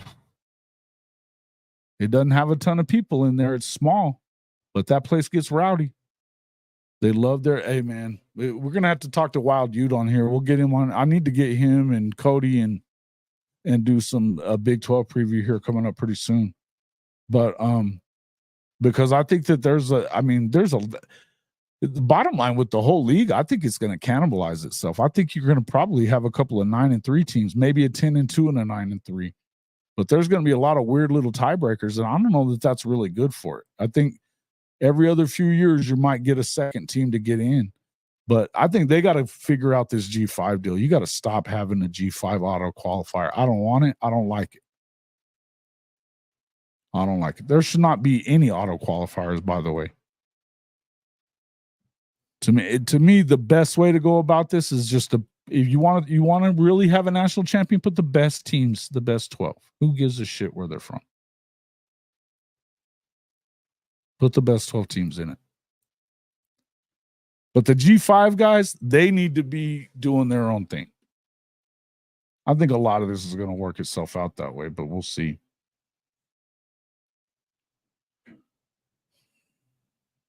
But they do well in these places, though.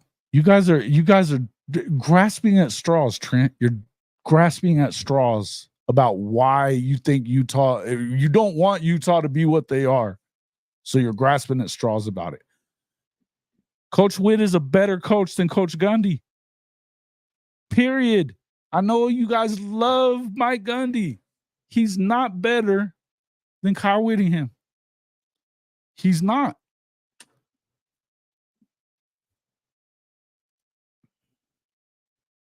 It's going to be real competitive, yeah.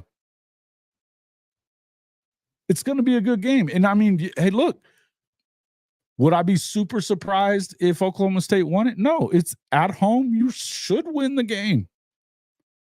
Or should you? I don't know. If Cam, early on, I feel like Cam Rising is probably going to be at least healthy enough to make it through half the season. Or else he wouldn't be back. I think you guys are in deep shit and you're trying to figure out reasons. Those guys are gonna Yeah. You sure didn't. Don't get me started. Don't get me started. I'm just saying, this idea that Utah isn't going to be that good, that's what you got to quit doing for the most. That Utah comes in probably the best team, except for maybe K-State. I still think K-State is probably the best team right now. But I wouldn't be surprised about Utah, and I really, really wouldn't be surprised about Iowa State either. Rocco Becht was a freshman doing that last year, killing it. And they're going to be very good on defense. That's the kind of team that's going to ugly it up every weekend for you, and Rocco can go.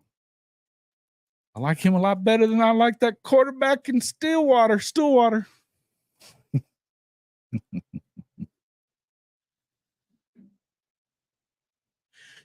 No, I was talking about more about Cody than anything, though. He keeps saying that they're not going to have the depth. He's acting like they're UCF from last year or something, and I don't understand it. I don't get what he's talking about. They came from the Pac-12, not Conference USA or the American Conference. I think they're going to be, and Whittingham is. I'm telling you, the best two coaches in that conference are Kyle Whittingham, Leipold, and with the very close third being, to me, Chris Kleiman. This is me, though. Yeah, Utah's going to be fine. Because they don't, it's not about stars with them or any of that shit. They don't care what, all they do is just go win games in the trenches and doing things that kind of like an SEC team does. That's what they're about. I like Coach Whittingham, man. He gets it done, and he knows who he needs to have in his system, and he goes and gets those guys. He's got a good pipeline he already had a good pipeline into Dallas. And now now that you're playing in the Big 12, can't hurt. No, the only thing that I think people in the Big 12, the good news for them is that he's not going to be around forever. Because otherwise, it would be bad.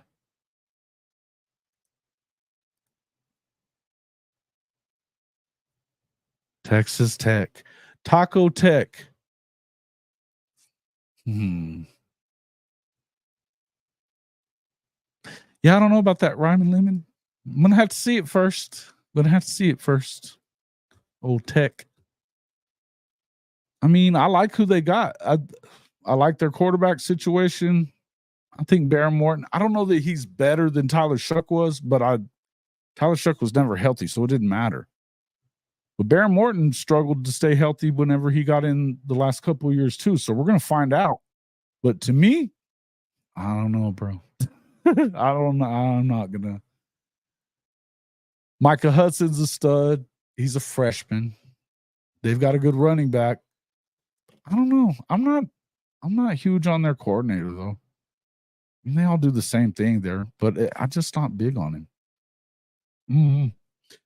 I hadn't seen anything out of him yet. Aside from beating Texas and OU that first year, but I mean, how they beat Texas, I'll never know. I do know. They didn't give the ball to Bijan. Same shit. Oklahoma,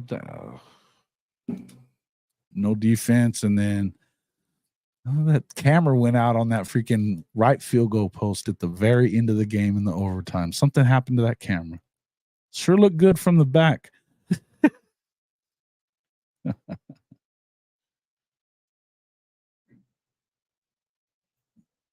Yeah, but that's not the same thing, though. Okay, the expansion teams in the past were coming from Group of 5 conferences. These expansion teams are coming from a power conference.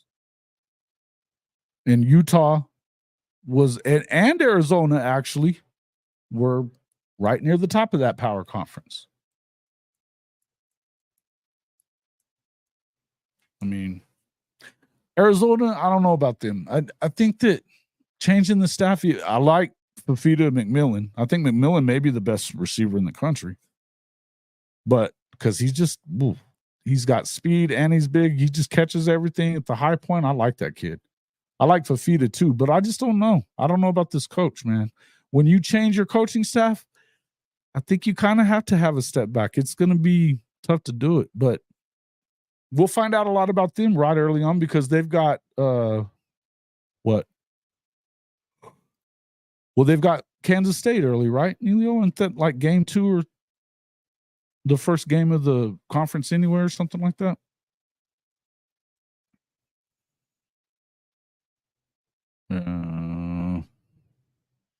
So Texas won the first one, and then they didn't win but 3 more, and it took till the last year to win number 4.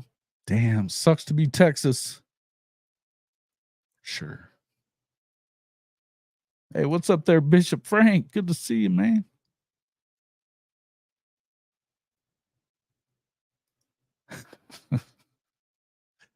Someone had to win it. Has finally returned. Fuck your brand.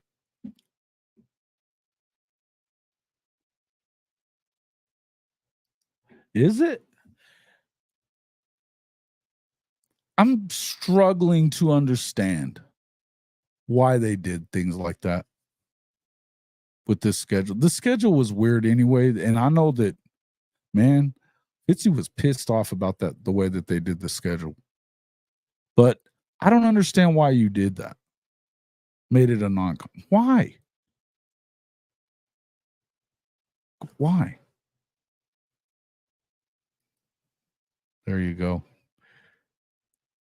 And don't forget Georgia. No, it's Georgia, not Bama. But it's, I think they lose to A&M too, probably. Could happen. But I would tell you that,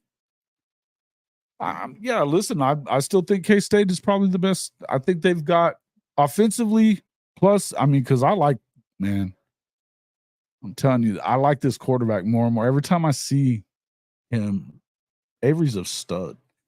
But them adding, the running back situation was already really good. And then they went and got Dylan Edwards. Yeah, folks in the Big 12 really should have been hoping against that one. That dude's a bad dude, man. And Matt Wells. Yeah, I'm changing my pick. It's K-State. They're winning it. I got K-State on this one. Got to go with K-State here. Matt Wells. Yeah, I get it, but it's you got a bunch of weird stuff on that. Like there's a bunch of games like that, isn't it? That they were scheduled and that they're playing them as non-cons. So basically, you're going to end up playing 10 conference games, but only 9 of them are. And think about this: what if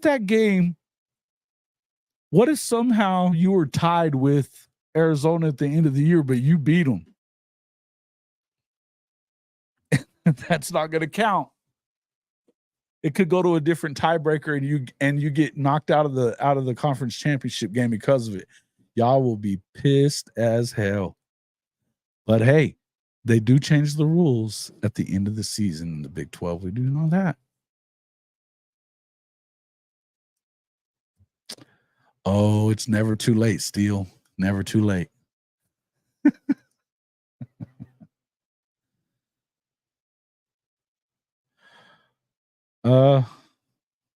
I don't know. I think that they're all part of that.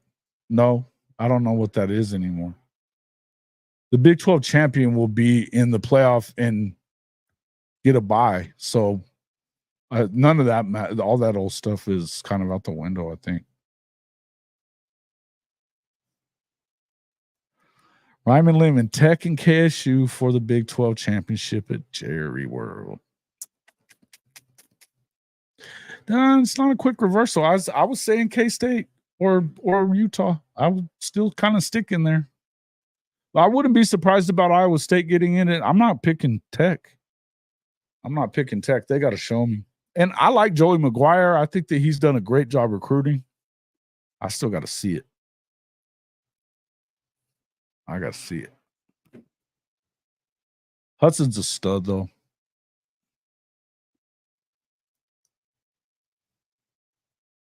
None of those matter anymore.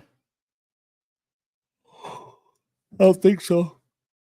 I think that they would probably, so like your Big Ten team, your Big Ten champion's probably going to play in the Rose Bowl in the years that it's not like the championship game or whatever. If it's one of those early second round games or whatever, then they would probably do that like a Big Ten champion do. But I don't know exactly. Man, I like Matt Wells a lot too. I think there's a lot of things working in favor of Kansas State, though. I mean, you figure they got Dylan Edwards and with Matt Wells, and look, Avery Johnson's a bad dude. He can run it. He can throw it. He looks really good. Really good.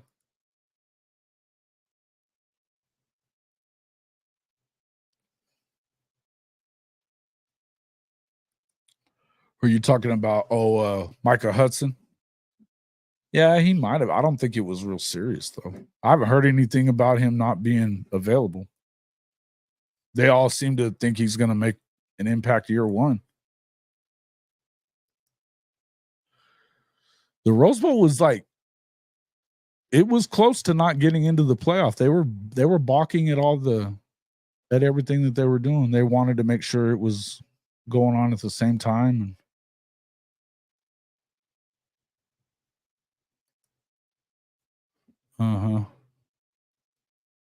Keep hearing people talk about Tebow's departure from Oklahoma. No one's talking about Durant doing the same stunt earlier, which set the mood. Yeah, I hate Kevin Durant. Straight up. Can't stand him. And he's a Longhorn at that. So, yeah, fuck that guy. Weakest move I've ever seen in basketball. They should have beaten Golden State that year in the Western Final.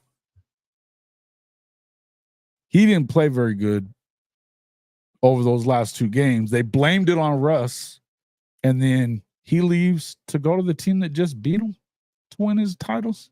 Still hasn't won one since he left Golden State. Count me all the way out on Kevin Durant. Yeah. But I'll tell you this about Lincoln Riley. So glad he's gone. Best thing that ever happened to Oklahoma. I found the video that actually me and Ty did the video last year. It was a live stream, but we were talking about it, and it was going into the season about this time last year. And when we were talking about how important it was that Oklahoma had to break. It had to break in order to it had to break to the point that you couldn't glue it all back together. Hank, you probably remember this one. But it has to screw Kevin Durant. I would never let him come back. They've been talking about that a lot, about trading for him. Shit, no, man. You've got a bunch of draft picks if you're Oklahoma State and a stud core of young guys. You don't need KD. You don't need KD. Don't screw that thing up. Hell no. And James Harden, yeah, screw him too. It don't matter though. That the core was not James Harden. He was the guy that came off the bench. Screw that guy. Anyway, get me started on that. No, but the best thing that could have happened though was for Lincoln to go. He had to. What he did was slimy. The way that he left was slimy. Recruiting for USC, had his guys recruiting for USC before he ever left. Slimy shit. He's continued to say stupid stuff about Oklahoma and Oklahoma fans ever since he's left. That's bad. But truth be told, blessing. Complete blessing for Oklahoma. They would not be close to ready for the SEC, period. They would not even be close. They're ready now. They're built in the trenches the way they have to be. They're getting better and the offensive line is so overblown. That's part of what we were going to talk about here. And then you start looking at the receiver production, just of the guys that were already here last year. Guys that are returning 2,724 yards from last year. 16.9 yards per catch. 20 touchdowns, 161 catches. These are guys that are coming back from last year's team. That's not including Deion Burks. It's not including Bauer Sharp or the other kid, the other tight end from Baylor. Not including those guys and their production.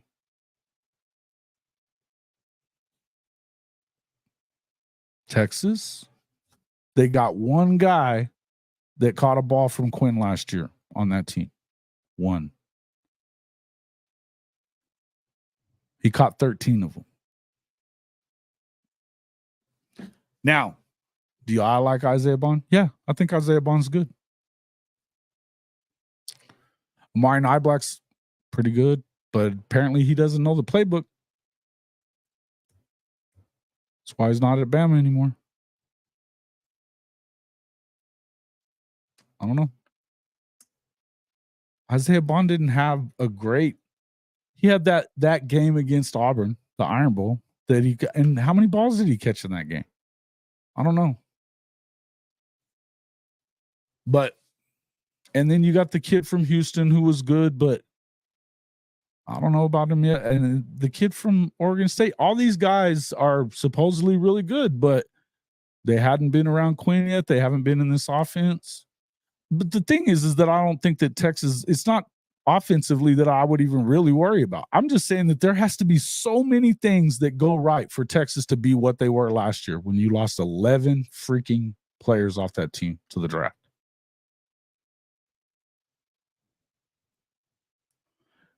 Oh, dude.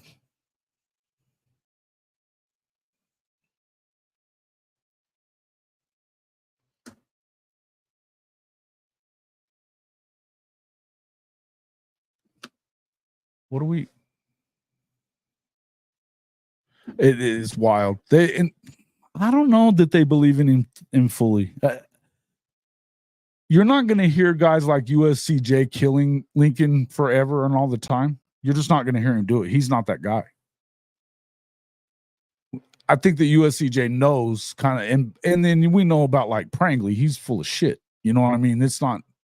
There's a difference there.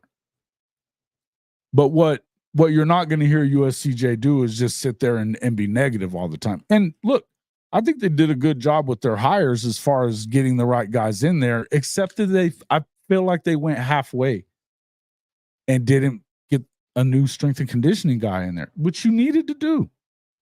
The problem is this, though. Here's the issue with Riley.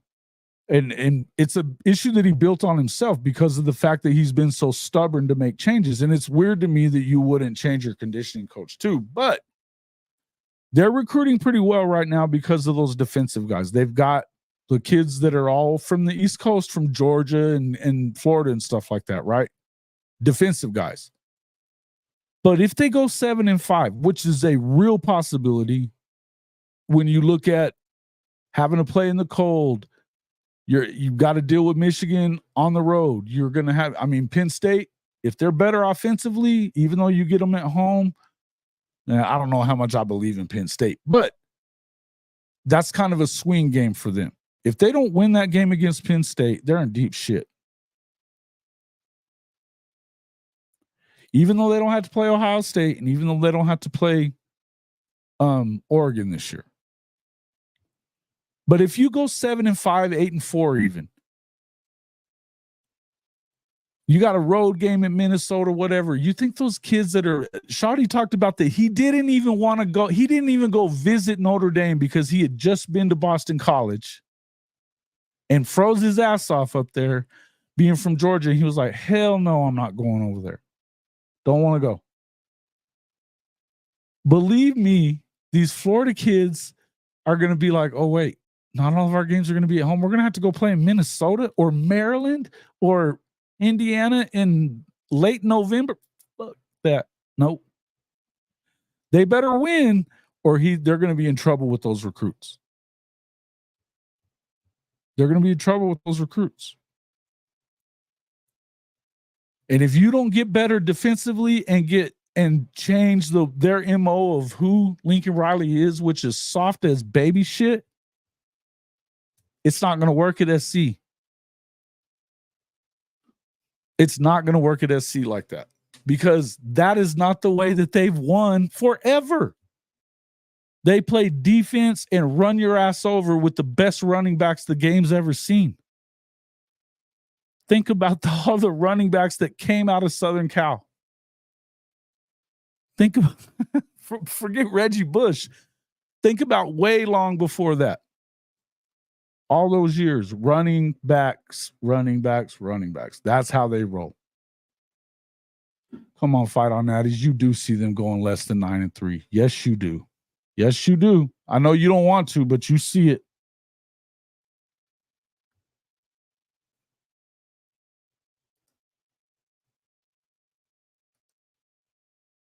And that's the other thing. Yeah, because here's the thing. On that D line, how are you going to stop some of these powerful teams? What do you think is going to happen when you play against Michigan, knowing that they've got Bear Alexander and that's about it in the interior of that D line? What do you think they're going to do? They're going to run at his ass all day. All day. If he goes down, what happens then? What happens then? Got a walk-on left or something? I don't know. It doesn't look good. They needed to do well in the transfer portal on the D-line. The guys they brought in after the regular season on the D-line left after the spring. Bad stuff, dude. They can't be better on defense when they lost guys off of that defense. And I'm not even saying that I know they're going to be better as coaching-wise. I get that part. But depth-wise, they're in trouble. They don't have the same dudes.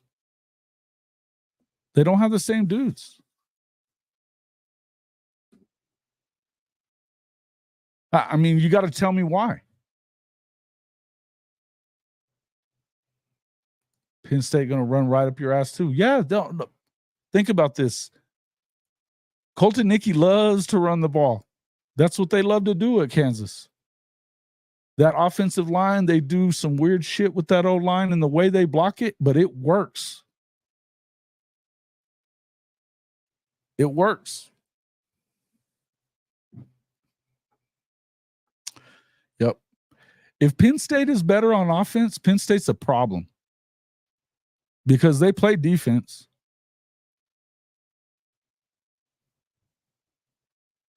But again, it's kind of the same thing that I feel about Texas. I got to see Texas play defense again before. And they didn't. Hey, look, they really weren't very good on the secondary. And I don't think they got a ton better. They got some guys in the portal that you think are better. But you're not going to be better on the D-line. You're not going to be better at linebacker.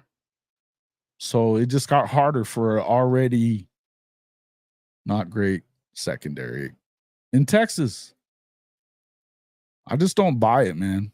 Even with that schedule and the schedule differences.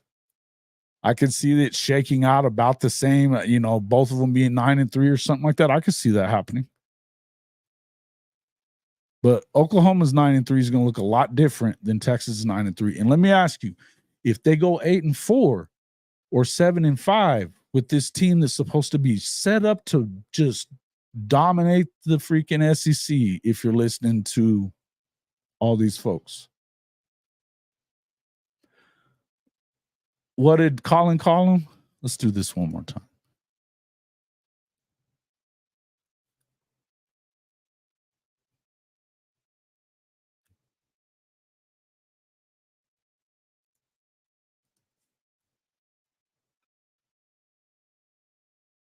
I've always thought this is the most appealing national program in the country. Uniforms, city, gravitas. Texas football feels gigantic. Gigantic.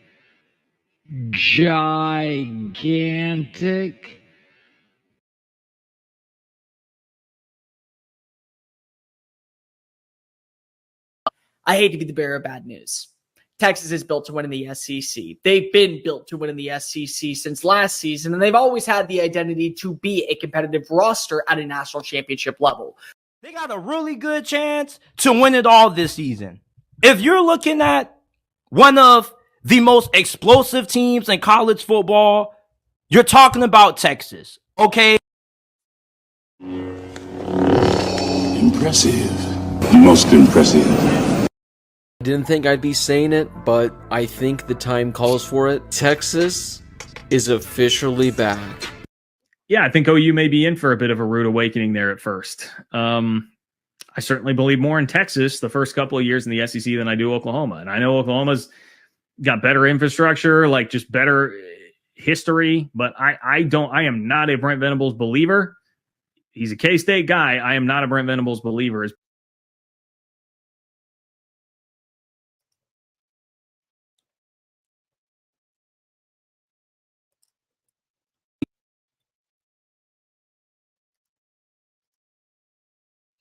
Yep. The brand has finally returned. Your brand.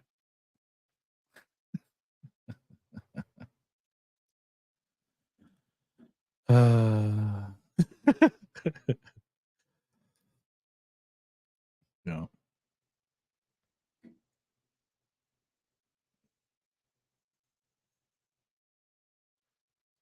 Wait. They should be good enough, huh?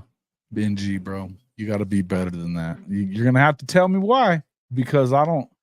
Which interior line depth? The best DE from the portal and more. Okay. We're going to see. We're going to see.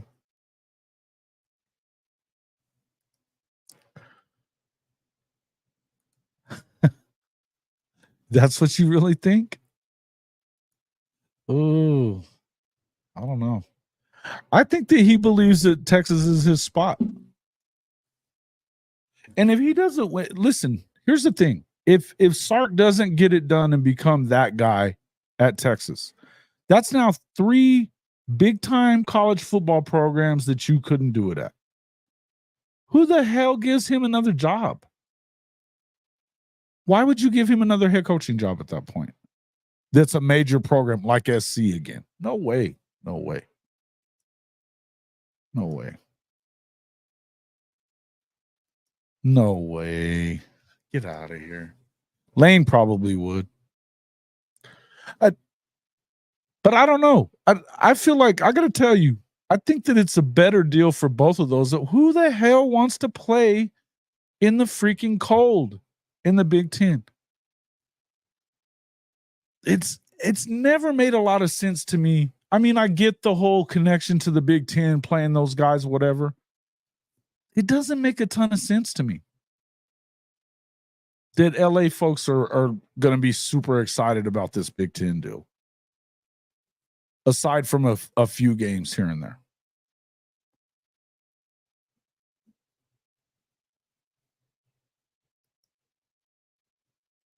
Sark definitely has it good, but if he doesn't win, he won't have it good for long. And he hasn't won anything yet. He won a Big 12 championship. They need him to be ready for the SEC. If they don't win in the SEC, if he takes a step back, and it's 7-5, 8-4 this year, Sark is in deep shit immediately. All this goodwill and love will go away fast. You know that. You know that. Look at the way those boosters are at Texas. We know how they are. You do too. That won't last for long.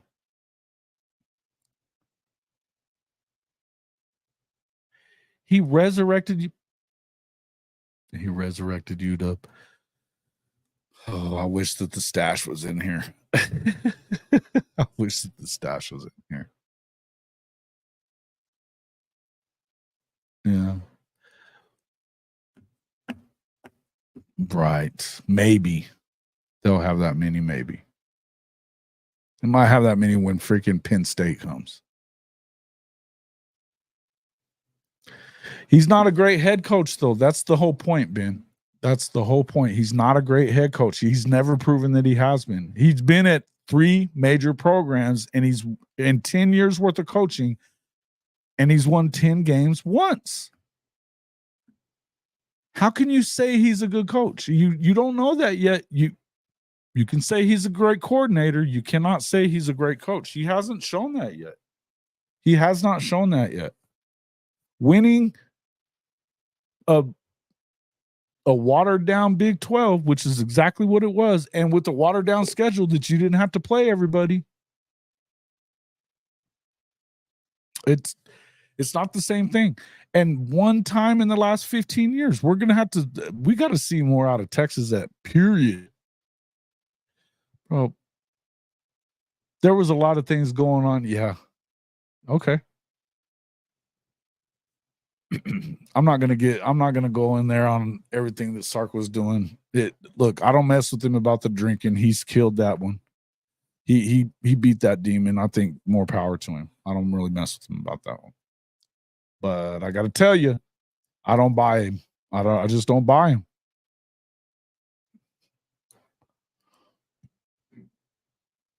Yeah, I'm not gonna go there. But hey, look. I don't see them doing it defensively the way that they're going to have to in the SEC. I just don't. I don't see it happening. But again, everybody else does think so. I'm out here on a limb because I'm the one guy that's saying no way. Because I don't buy Texas. I don't buy Texas. I know how Texas is, and they've always recruit well. This has never been a problem. But I would tell you that I think that this recruiting with Lamborghini stuff, I think that's not the way to go. And that he did not learn from freaking Nick Saban. That's the way you're going to recruit. That, he talks this game about building relationships and doing all this inside the locker room stuff with your culture. And then his recruiting weekend, they got 10 freaking Lambos sitting outside the DKR. I think it's a bad move. That's just me. But I don't think it looks good. And it speaks, though, to Texas and what Texas has been. All flash, no substance.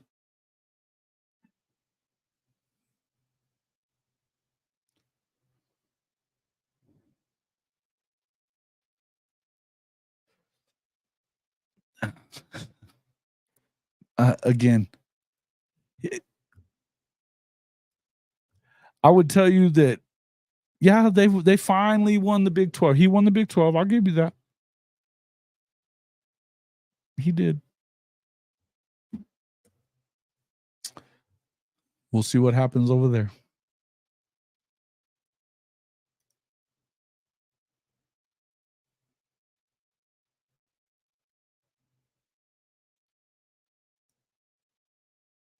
Oh. Stason says, I think he's a pretty damn good coach. Hope they don't fire him after 7-5 this year, because that's what's going to happen. The one thing I'll tell you is whether or not you can say whatever you want about last year. That's fine. I agree with you. They won I got to give them props for winning the conference. Oklahoma didn't. Now Oklahoma beat them, but Oklahoma didn't win the conference. But you can't tell me you're better this year than you were last year. You cannot tell me that, because you lost 11 guys to the draft. Nobody would be better. But that's the difference. You're hearing everybody give every excuse why Oklahoma is not going to be the same good program that they've always been now that they're in the SEC. Now, most of the people people like Colin. Colin Cowherd the dude is weird. But he loves him some Sark. He loves him some Texas, and he loves him some Lincoln Riley and USC. Okay. But a lot of these national media people are saying the same thing, because they're just assuming that they got it all done. There's no way. So many things would have to happen perfectly for you to come close to replicating last year, much less win 10. Or win 10 games, much less replicate what you did last year, or do what they're saying, 11-1, 12-0. I think it's wild. I think it's wild that people think that. Even with that schedule, I think it's wild. All right, Lemon. Appreciate you, bro. Oh, good. Another one of these, folks. What is a Jimmy Kimmel Bowl? I don't know what that is. Daryl Brown. What do you? So tell us why. Tell us why.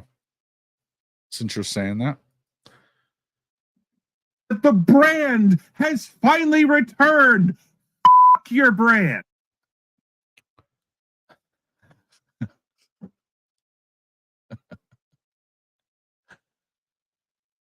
Oh, it's well, aside in the if you look at it, they play all the lower end teams from the conference aside from OU and Georgia, and they play them in back-to-back weeks, and then they get A&M at the end of the year, which they still didn't. I mean, what did they finish 8-4 last year in the SEC? Yeah, they went 8-4.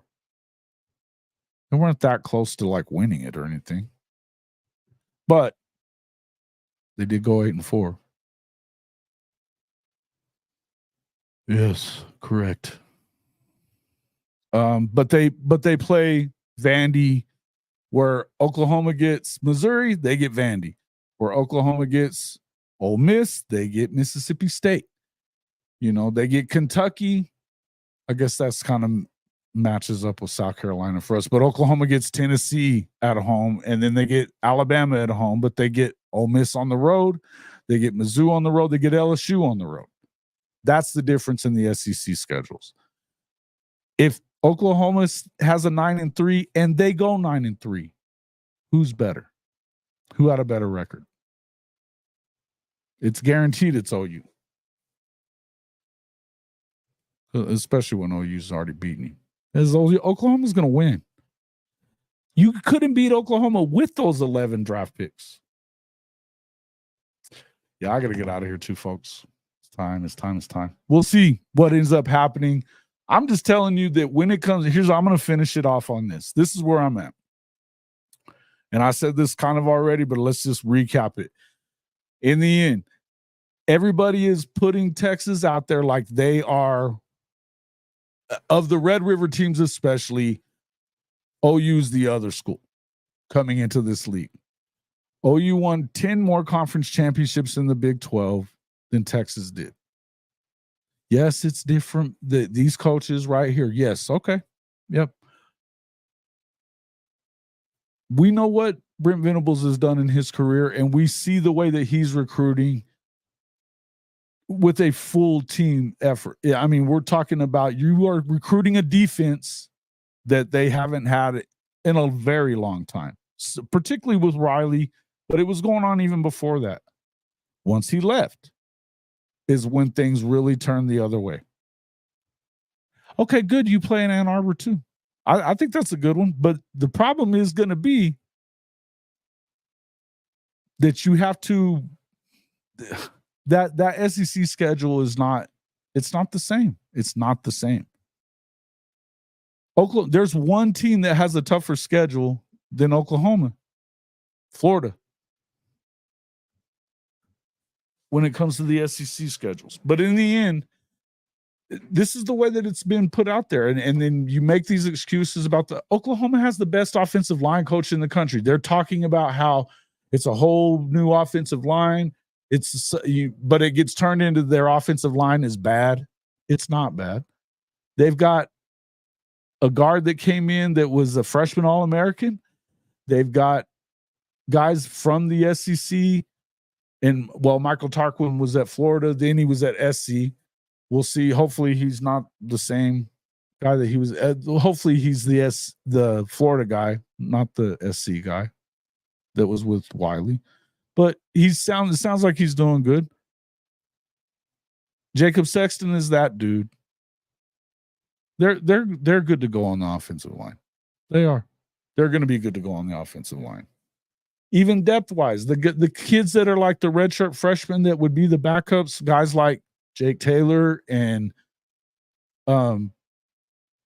Joshua Bates, Heath Ozida, those guys should be ready to rock and roll now. They looked really good during the spring. The backup dudes. This is why I say it's so overblown.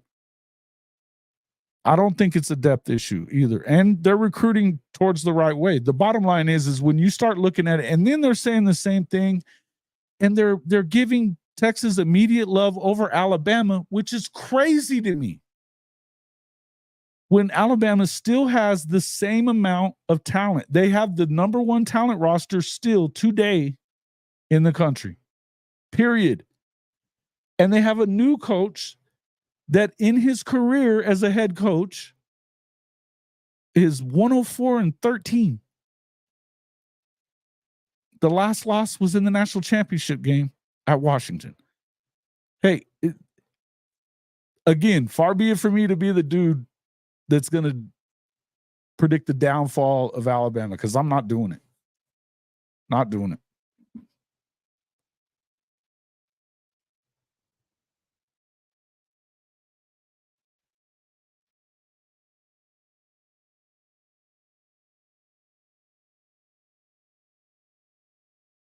What are we talking about here?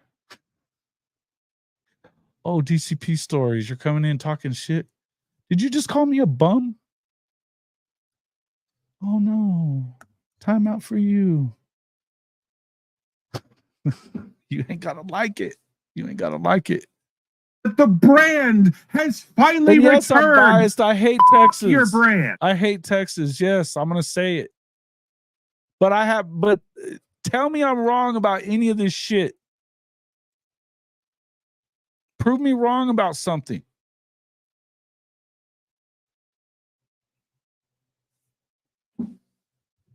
Watch it happen. We'll see what happens. I believe in what they have. Jalen Milroe, okay, fine. Again, we'll see what ends up happening with this coach over there, but I'm telling you, they're recruiting right near the top again.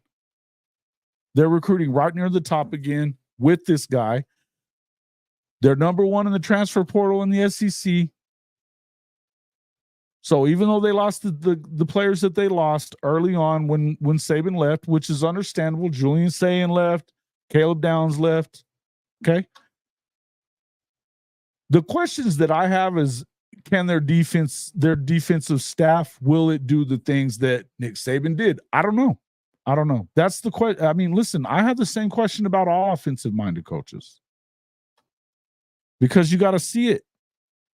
You got to see them do it. Now, if you listen to those guys that I trust in Coach Smook and the stash, they all believe in these guys. Ty, they all believe in them. You still got to see it. But again, they still have that talent roster is tops. And they went to the playoff. They went to the playoff. As much as you want to say that about last year with Milroe, he took them to the playoff. And they definitely have a better guy running that offense than they did last year in Tommy Rees. Period. If they can put together any kind of defense, which they should be able to with the talent that's in the house, they should be fine. Again, I think they finish better than Texas does. I think the Texas A&M could beat Texas. The idea that Texas comes in here after one trip to the playoff and losing 11 guys to the draft and just does it all again, silly talk, in my opinion. Particularly when you're not paying attention to the fact that Oklahoma has a bunch of guys coming back in the skill positions, and their defense is number one for returning production in the SEC, period. And this is year 3 under Brent Venables, which everywhere else, they've had a top 5 defense. Everywhere else he's been. This is why.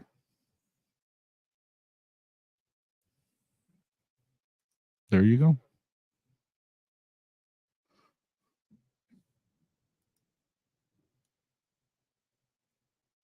Well, look, I think you do have to decide. That's the one thing. Benji, I love you, man. But yeah, it is what it is. But I'm going to tell you that these guys are going to be. It's a tough season for Texas in year 1, and that's with the easier schedule. I think that I don't think that they're out of the woods on being that great. Texas offense isn't better, and the defense will drop. Yes, without Sweat and the rest of the D line that they lost. Yes, again, I this is why I said I believe that it's going to be tough for them this year. It's got to be tough for them this year.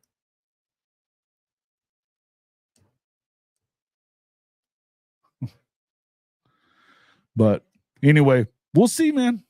Texas could be 8-0 by November. Oh, but wait a minute. That would mean that they won. They beat Oklahoma and Georgia in back-to-back weeks. You really think that's going to happen, Benji? Nah. The brand has. I'm just playing. All right, guys. I appreciate everybody coming in here. Moon Rocket, thank you for coming in. Benji, thank you for coming in. Jerome Stevens, King Co-Off Facts. Who else we got? Mars Jams, Fight on Natties. Thanks for coming in. The Dundies. See who else we got. Neilio, of course, as always. Ryan Lemon, Daryl Brown. Want to make sure we get everybody. Of course, we had Chicken and Fisherman and Servant.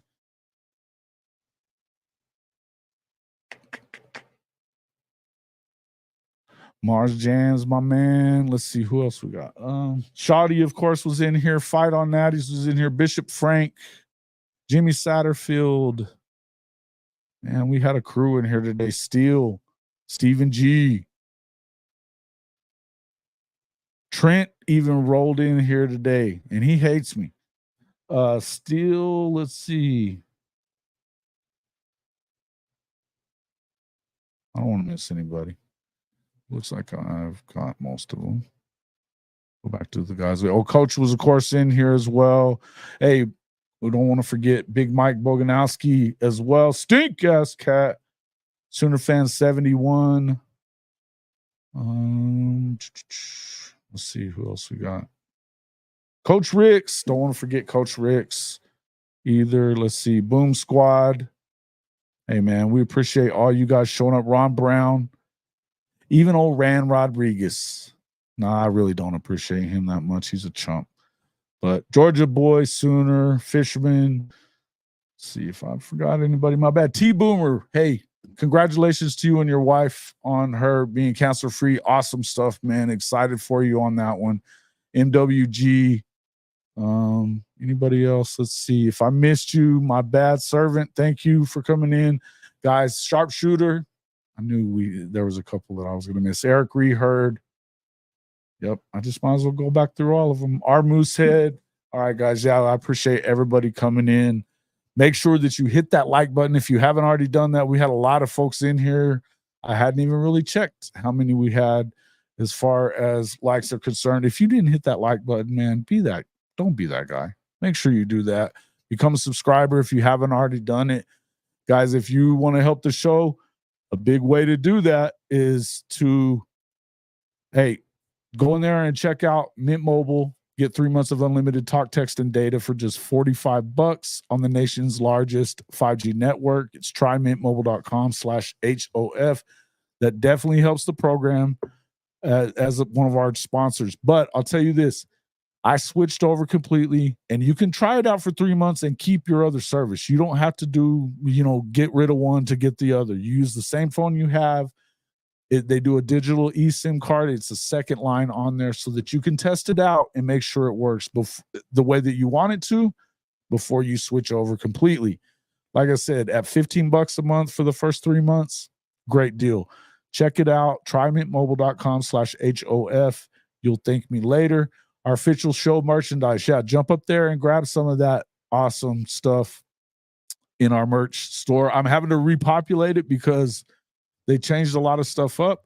But jump in there. They've got we did the cool shirts with the four championships. Obviously, the 4-peat for the ladies Sooners, the Sooner softball team, our horns down material. Hey, we even got that QR code t-shirt up that you can get a personal message from me whenever you scan that QR code. So get in there and check that out. Great deals on it as well. They've got actually this new store setup. They've got a larger they've got a bigger selection of different items that we could sell. So get in there and check it out. HOFmedia.us/pod-merch. It's right above on that right top side of your screen. You can also get your golf equipment or golf performance apparel at mailreg.com/JW_HOF. Unbelievable stuff. Even if you're a golfer or not all of it's as flashy as what you're seeing on the screen there. I love the shorts because they feel like basketball shorts, but they're clean pressed. They look great. And I am a golfer, so I like to do it. SPF 30. And these things are so much cheaper than what you're going to buy of most performance golf apparel at all. When you start getting that moisture wicking stuff, it can get in the hundreds for a shirt, so get in there and check it out. The easiest way to do it, like I said, just hit the like button for us, guys. We appreciate that. And, that's the biggest way to help any content creator.